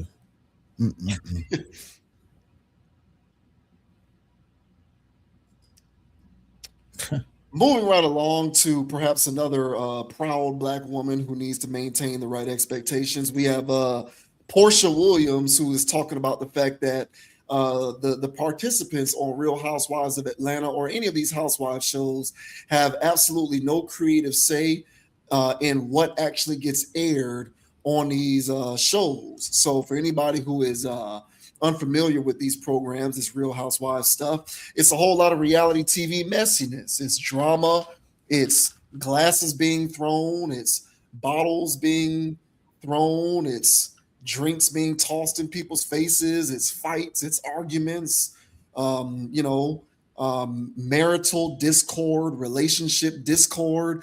It's just a lot of drama and messiness. That's what encompasses a lot of these programs. Porsha Williams has been a cast member on The Real Housewives of Atlanta for many years now. And so now in this recent retrospective piece, which features people from the other iterations of the Housewives shows, she talks about how, even though we're on the show, we have zero control over what airs. And so I thought that I was going to come in here and make myself look good. Turns out that I'm messy and they made me look messy. It's kind of what it sounds like she said, but I'll let y'all be the judge of what she's trying to say here. So this says Porsha Williams says Bravo gives Housewives stars zero control over what airs. Porsha Williams says she knew exactly what the Real Housewives of Atlanta was when she signed up, but she also admits she underestimated what the experience would become. In a wide-ranging interview with The Hollywood Reporter marking the 20th anniversary of the Real Housewives franchise, Williams joined fellow franchise veterans Vicky Gunvalson, Kylie Richards, Luann de Lesseps, Giselle Bryant, Teresa Giudice, and Lisa Barlow to reflect on 2 decades of reality TV. While several cast members revealed they were pitched shows with different names before eventually landing on Real Housewives, Williams said her surprise came after the camera started rolling. She says she believed the series was more heavily produced and expected to present a young Black family with an idealized image. Instead, she quickly realized the cameras weren't manufacturing the drama. Elsewhere in the conversation, several housewives joked that Bravo's original pitches didn't match the shows that they ultimately joined. Gunvalson said the Real Housewives of Orange County was initially presented as a social experiment. De Lesseps said she was told she was filming Manhattan Moms, while Giudice recalled hearing Jersey Moms. Brian added that the Real Housewives of Potomac was initially introduced as Ladies of Potomac before laughing they lied to all of us. Williams also pushed back the curtain on how much control cast members actually have once filming begins. Asked whether housewives can prevent embarrassing moments from making it to air, she answered with one word: zero. Later, she explained that trying to perform for the cameras rarely works in a cast member's favor. Every time I did that, I lost. I would get to that reunion and I would forget the play and I'd end up looking like a total fool. So here is Porsha Williams in the aforementioned Hollywood Reporter interview. Even though I was a big fan of Atlanta, for sure, Nene, Sheree, Paige, all of them, I'm a big fan. I was a fan watching the show. As a Real Housewife, I did not work. I was literally the quintessential housewife. And I thought in my mind, oh, I'm going to be different from them. They're so messy. Like, I don't live like that. Like, that's a newbie. There's no way I would handle that situation that way. So I genuinely thought when I came in that I could just lift the veil and show a young Black family, and I could make it look perfect, and that nothing could pierce that. Completely the opposite. Like, literally the opposite. And because I thought it was more produced. And then once you get behind the camera, you realize, oh no, this is real just stuff. Me. And it got real. Yeah. All right, there you go. Let's see, where else? The interview arrives months after Williams found herself in the headlines for reasons unrelated to Bravo. Okay, so none of that is really relevant to this conversation. But yeah, so zero creative control. They have no control over how they end up getting portrayed. Once everything airs, she thought she was going to hop on there and present a young black family in a positive light. And I guess she was in for a rude awakening. That, of course, does not stop her from continuing to be on the show. So what do you think about what she said there? You know, surprise, surprise. Again, when these individuals sign up for Hollywood, whether it's film production or television production, hell, even like when we, I know it's not technically Hollywood, but when we talk about hip hop stuff all the time, man, and these rappers, man, these board meetings, whoever these people that are sitting behind these boards, all right, they have their agenda with whatever the product is. So if you're a rapper, they have an agenda for your album. You want to come out with this single, they're saying that this is a single we're going to come out with. You're making songs like this, they're going to say, people want to hear songs like that. You know, I lost creative control. I don't have any control over it. Yeah, because you sold your image and likeness away. Right. So the same thing with this lady that we just covered with her movie, X, Y, or Z. You sold it. So the same thing goes here, where she thought that she can come in and show black excellence. Okay. They don't want that. You think they want that on television? Come on, man. Television is all about dysfunction. I find it hilarious that they said that there's a social experiment. Right. Now, it's not merely a social experiment for the cast. No. It's a social experiment for the masses, for the consumers. They sell dysfunction on television. They sell dysfunction in Hollywood. They sell dysfunction in the music industry. So you're not going to come in here and show us a positive light. At these board meetings, they go, these people don't want positivity. They want messiness. And we're going to give them what they came to see. I believe that's conditioning. I believe the people have been conditioned to want drama. People can say that, it's an innate thing in people that they want to see the worst in things and blah, blah, blah, blah. That's not innate at all. That's socialization. You know, and then, so the people have been socialized through these same channels that exist today, music, TV, all forms of media, honestly, which is selling dysfunction. So she thought she was going to come in here and rewrite the book. You're not, you know, and honestly, for everything that I hear from this Porsha young lady, she's as messy as it gets. You remember when we covered her when she was married to that guy? Yeah. She in there trapping out the man's house and every damn thing, man. You know what he felt like he said he got I forgot what he said he got manipulated or he was saying something. Yeah. And it was like, bro, cry me a river, bro. Right. You sit here wifing up a housewife?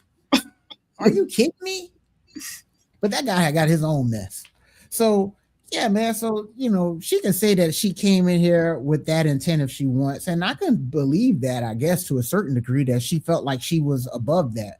But when you're dealing with these producers and stuff like that, man, they're here to sell drama. They're here to sell a mess. And you get a house full of women and to do is spark something the right way and, you know, throw the catnip out there. They go start getting frisky. And so it was a TV show out there. I personally didn't watch it, but I was around somebody that did. And it was a TV show called Unreal, where it was basically like the producers behind a reality TV show, you know. So whenever I'm catching bits and pieces of it, I was laughing because I was like, you know what? I bet this is really how reality TV shows work, where the producers are they're setting the stage for the drama, and the women just walk right into it. The people just walk right into it. So in order for you to make it on the cast of Real Housewives, you passed the test when you were doing the interview. Yeah, this person's messy enough. They're going to go for this. They're going to do the X, Y, and Z. And like I said, as far as I hear, because I never watched an episode of this stuff, but I know everything. Well, I don't know everything, but I know enough of this Porsha young lady to know she's as messy as it gets. Then yeah, you pass the test. So, hey man, it is what it is. I am not surprised they have zero control, because why would you have control? The whole point of the show is to drive dysfunction, and they fell right into the trap, as she said she did. But what are your thoughts, man, on this Porsha Williams saying that, hey, us housewives had no say in what actually got aired on television? What are your thoughts, bro? Who cares? That's my thought. Like, why even say that? Because you're still on the show. The fact that you have zero control over how you're portrayed doesn't seem to be stopping you from electing to be a cast member on the show.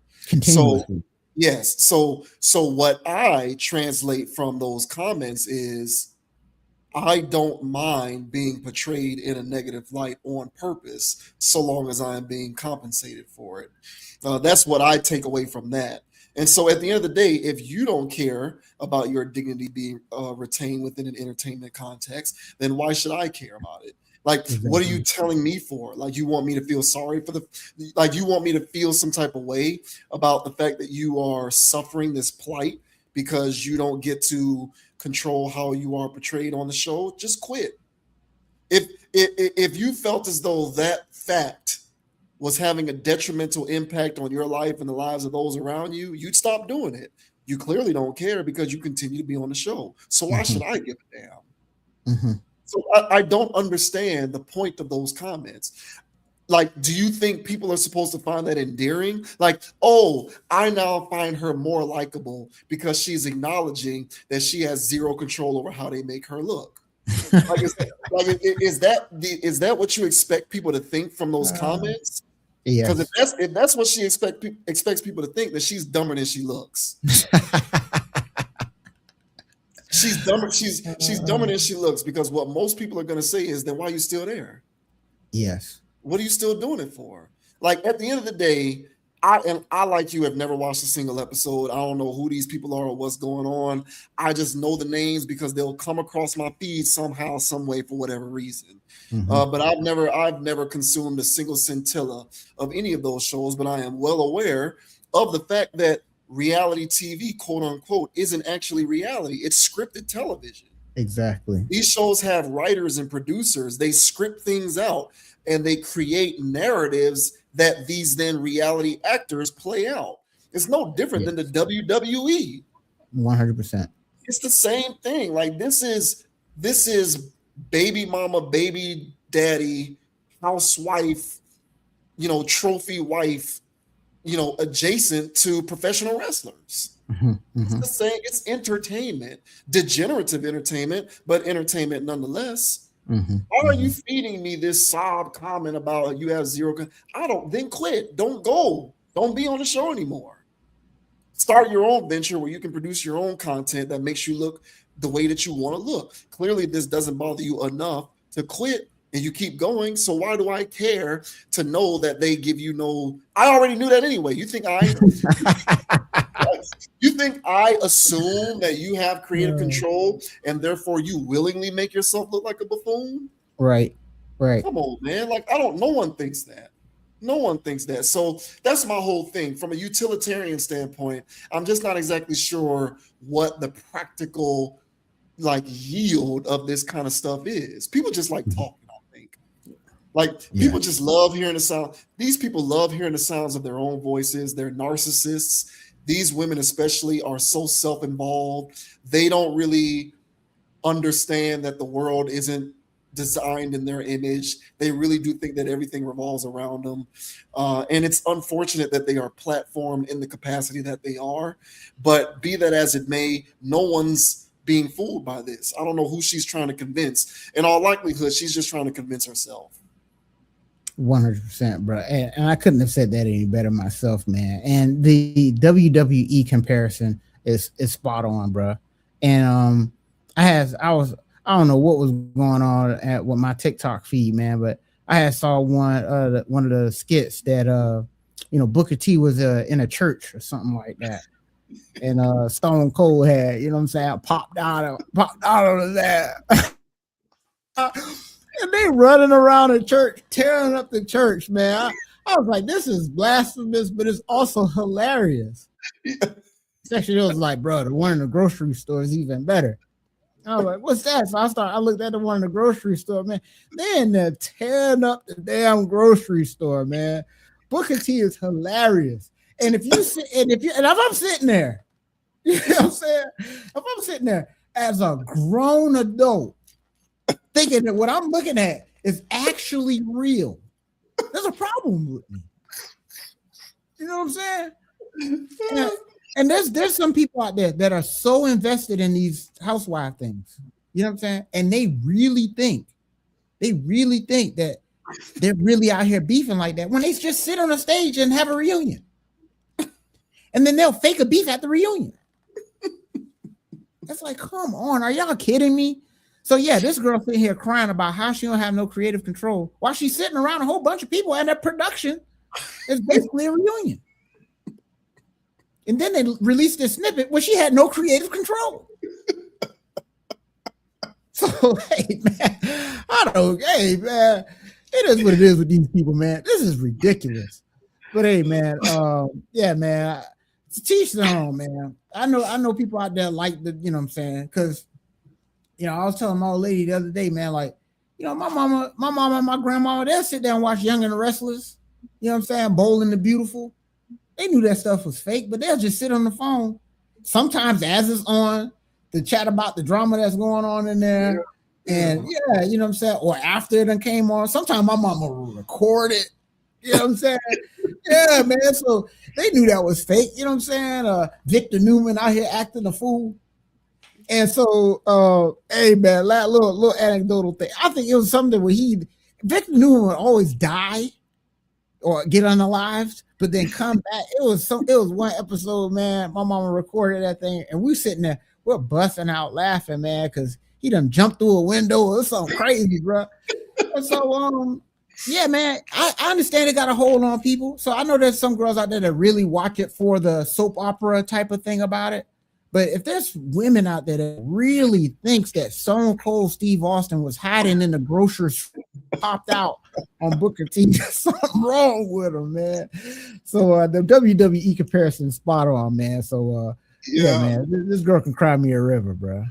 Hey, look, man, the Stone Cold, that era was the peak. That was peak, bro. Like the Stone Cold Rock, Triple H, Booker T. You know what I'm saying? Like the Steiner brothers were a little before that, but like that was peak WWF, bro. Like it was just classic. It was the bit after bit of just hilarious TV, man.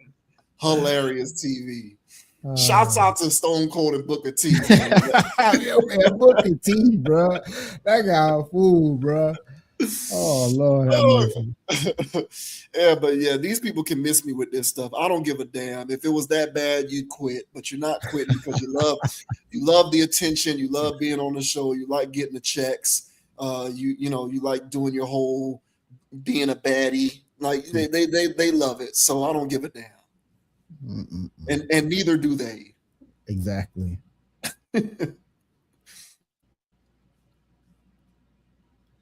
We close things out with an interesting back and forth going on with this tradwife conversation. So this content creator here who goes by the name of Nara Smith. Nara Smith is her name. She's apparently huge on TikTok. She has 12 million followers, and she makes content featuring her wholesome life, you know, with her kids and her husband and her cooking and all of that kind of stuff. And I guess contextually, because that's the kind of content that she's producing, she's been put into the tradwife category.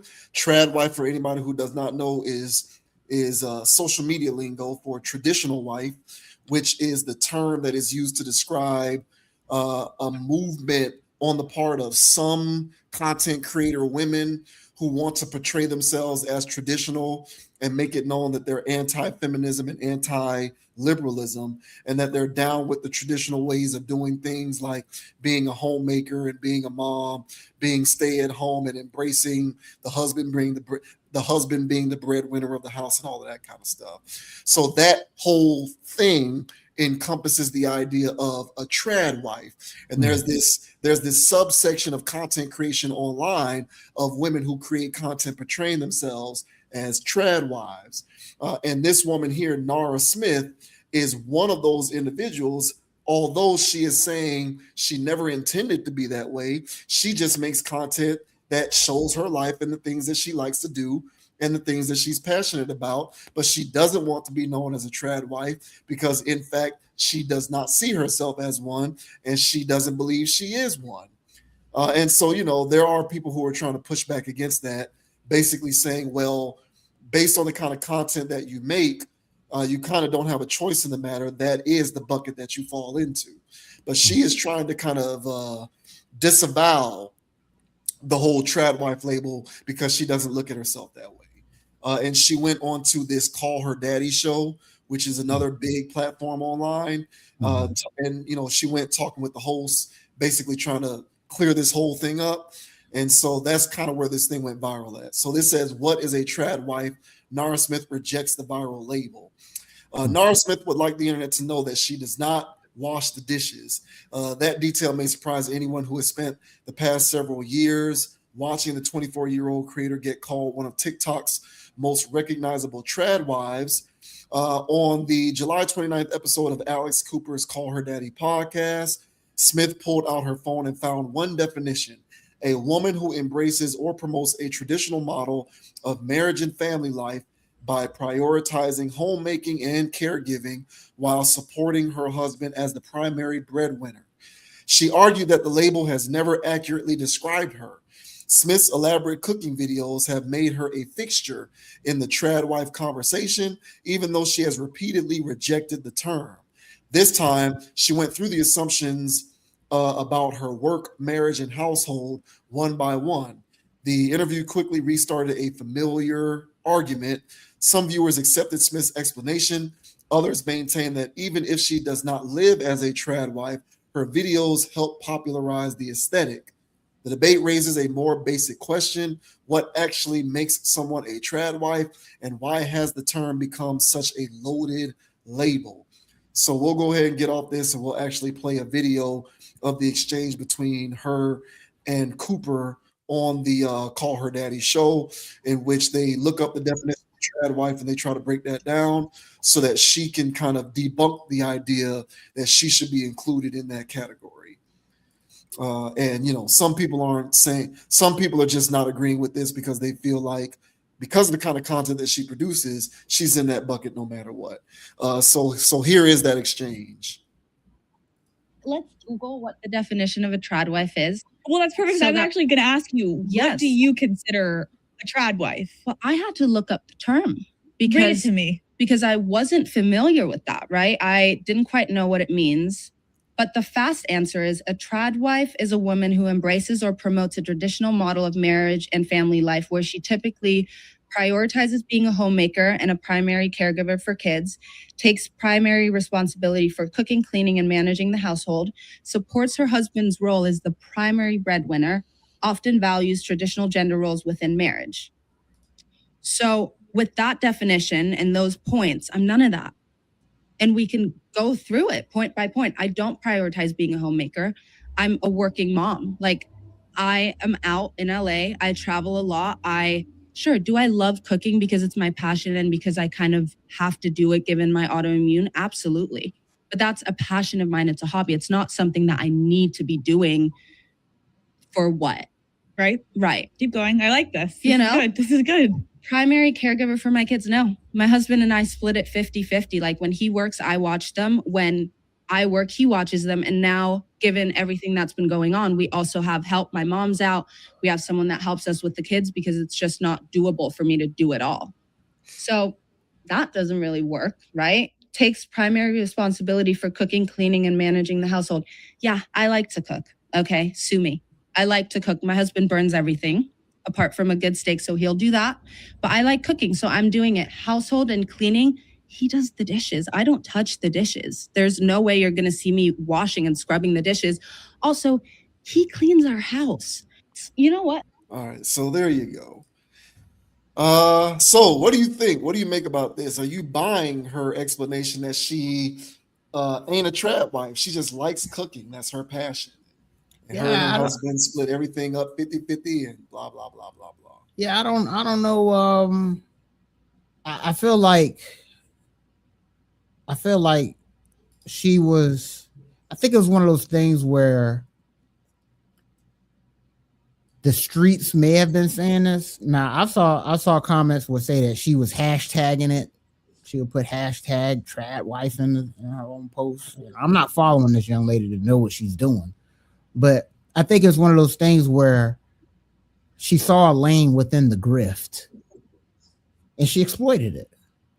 And it became one of those things of that's what she's known for.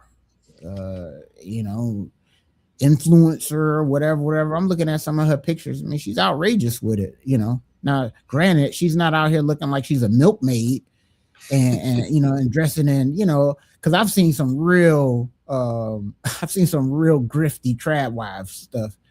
She's definitely not in the complete aesthetic, but she posts stuff that makes it look like she's in the traditional role. So I don't know if this is one of those things where she actually created the or the people people labeled her that and she just went along with it. So you know, I do find it surprising that the entire, I don't want to say the entire internet, but the internet has labeled you as this so much so that you feel like you have to make this big reveal that that's not what you are. Well, it's like, well, how did this go on so long? If you're making all of this content, how have the people been fooled so much to think that that's the kind of content you're making, you know? So, I mean, I get her explanations, man. Like, you know, I can't cook, you know what I'm saying? Like, you know, all this and this and that. But, I don't know, man. She might have been playing into the grift long enough for her to reap its benefits. And now that she probably wants to, you know, turn heel and says, nah, man, I don't know where you got this from, you know, and just gaslight the public. You know what I'm saying? So yes, there's definitely a lane out there for trad wife content. I would not be surprised if she was exploiting that for all of its riches and getting enough hits, a lot of likes, a lot of follows because she's following within that lane. So she probably, you know, hit this point in her career where she feel like she can finally reveal that, guess what, guys, I was lying the whole time, you know? So, you know, it is what it is, man. But that's my thing about these influencers. Mm-hmm. They're all pretendians. Nothing about these people are, I won't say nothing. 90-something% of these people is completely fictitious and all for the camera, man. So if I were a follower of this lady and I thought she was trad wife down and I'm, you know, and I'm disappointed, that's shame on you, honestly, as the viewer, as the follower, to be falling for these schemes. But hey, man, the internet got a lot of people out there falling for these things. There's a lot of influencers out there with a lot of followers. So a lot of people falling for the grift. But what are your thoughts, man, on this Nara Smith saying, I don't know where you guys got this stuff from. I'm no trad wife. You know what I'm saying? I'm a modern woman. I do half of what I'm supposed to do. What are your thoughts, bro? Yeah, I mean, I don't know her, so I'm not gonna kill her. This is my first time learning who she is, but I think it's possible that she could have been doing the whole plausible deniability thing, where it's like you're well aware that due to the kind of content that you make, that's the logical conclusion that people are going to come to, which is that you are somebody who is a part of the trad wife community. But if you don't come out and affirm it, then you can just deny it and say, well, I'm not really a trad wife. I just do this because these are the things that I like. If you assume that I was a trad wife, then that's on you because I never actually made that clear. But is it possible that she knows, because she's not an idiot, the bucket that, like, I feel like you know logically where people are going to go when it comes to this online stuff. You're posting about being a wife and a mom. You're posting about cooking. You're posting about being homely. You're posting about being a caregiver and a caretaker.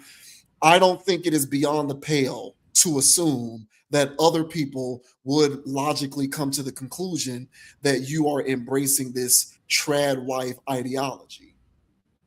So the grip for me potentially comes into effect with the idea that you knowingly are doing this without saying you're a trad wife, so that you can engage in some form of plausible deniability down the road by saying, I never said I was. You just assumed that I was on it.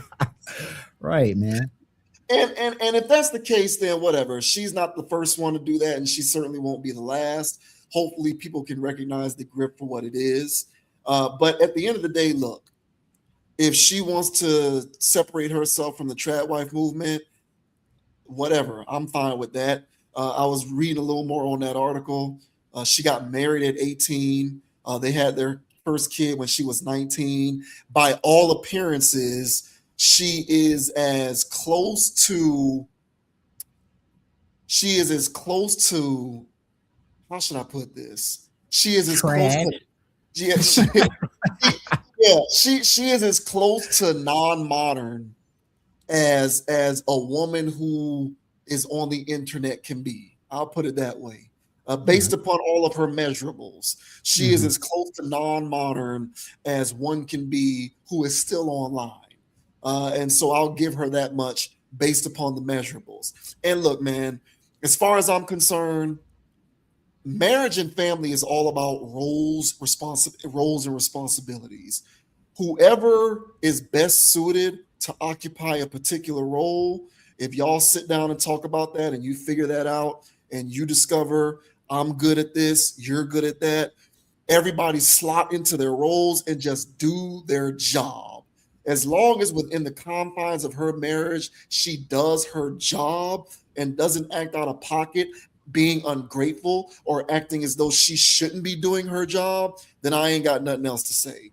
And so by all appearances, it looks as though within the context of her marriage and her household, she does her damn job.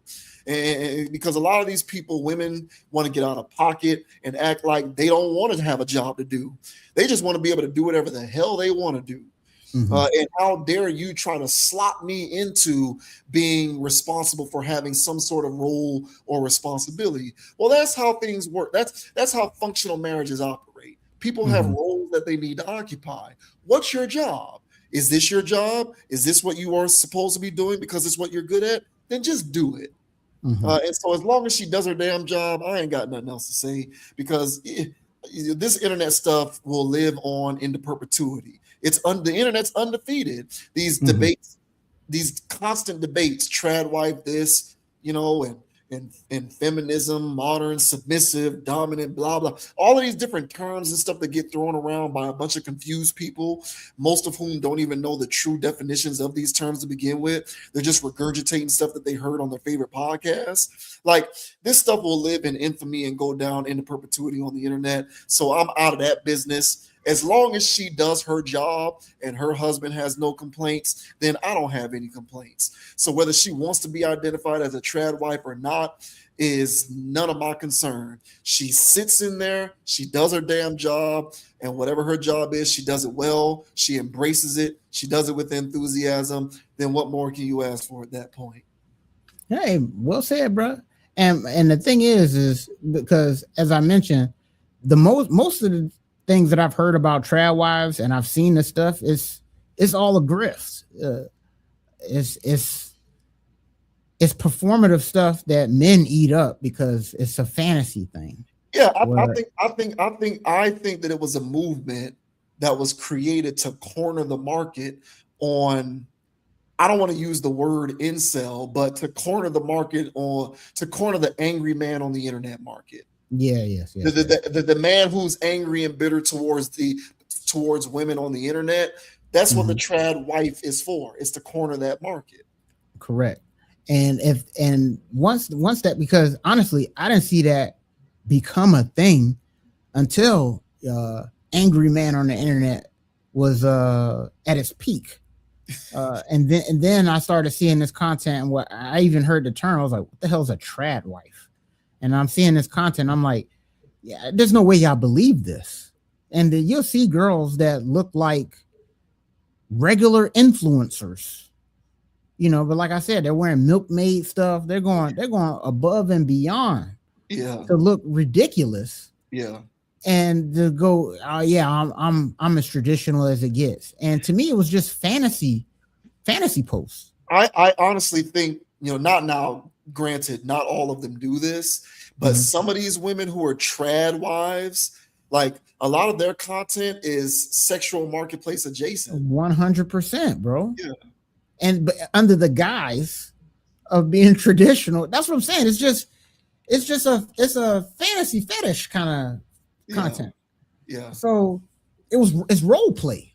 Yeah. Like, you think that girl really lived like that? You know what I'm saying? She probably got a OF showing feet. Yeah. You know what I'm saying? So ain't nothing trad about that at all.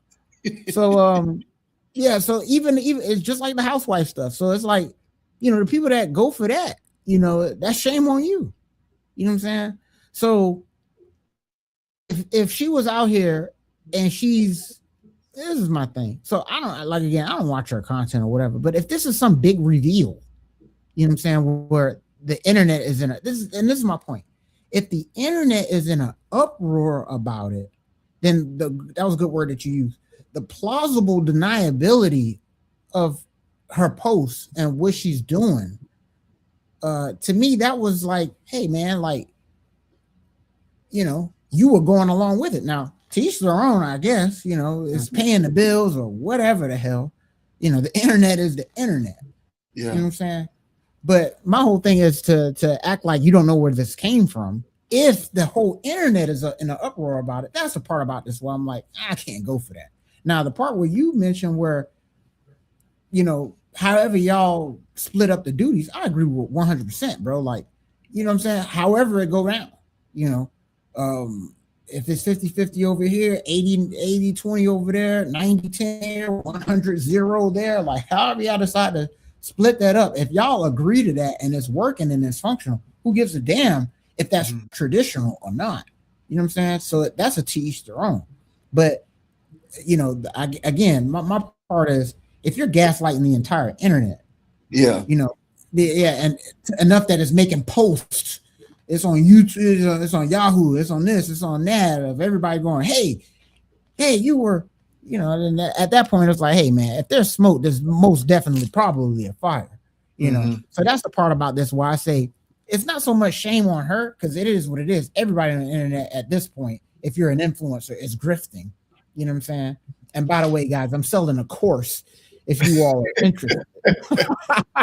All right. So just email me or just leave me a DM at Dogon_SS on Instagram. All right. I got a few courses I have for sale. Now, if you're willing to buy my course, you know what I'm saying? Shame on you. Okay. I'm gonna get you everything you got. All right. And that's what people on the internet do. And so if y'all felt, if there were people out here that were so disappointed in her that they're leaving backlash comments, that's more or less shame on the person. But there's two sides to every street here. If you're gaslighting the entire internet, if the whole internet is coming after you, don't sit here and act surprised of, I don't know where they're getting this from. Yeah. And then for the people out there that actually fell for it, that's definitely shame on them. So, hey man, y'all be careful when y'all on the internet, man. But there's a lot of hustles out here, man. So there's very few people out here keeping it real, with 1 point whatever, how many million followers that I'm assuming that this young lady got. So, if y'all fell for the bait, I don't know what to tell you. I'm with you. I don't think that you can amass 12 million followers on TikTok without knowing your way around the internet. Exactly. And I don't think that you can know your way around the internet without knowing about certain trends and the ways in which the different manners and ways in which the internet behaves. There's no way in the world. I don't believe her when she was acting like she didn't know what tradwife was. I don't believe that. I don't believe that. I don't believe that you have 12 million followers on TikTok and you don't know what that is. You don't have 12 million followers on any platform and you aren't well versed in the various trends and things that happen online. I don't believe that. Agreed. So I don't think that you are oblivious completely to what tradwife is when you have 12 million TikTok followers. So I don't think that she is completely unaware of the various buckets that her vast audience puts her in based on the kind of content that she produces.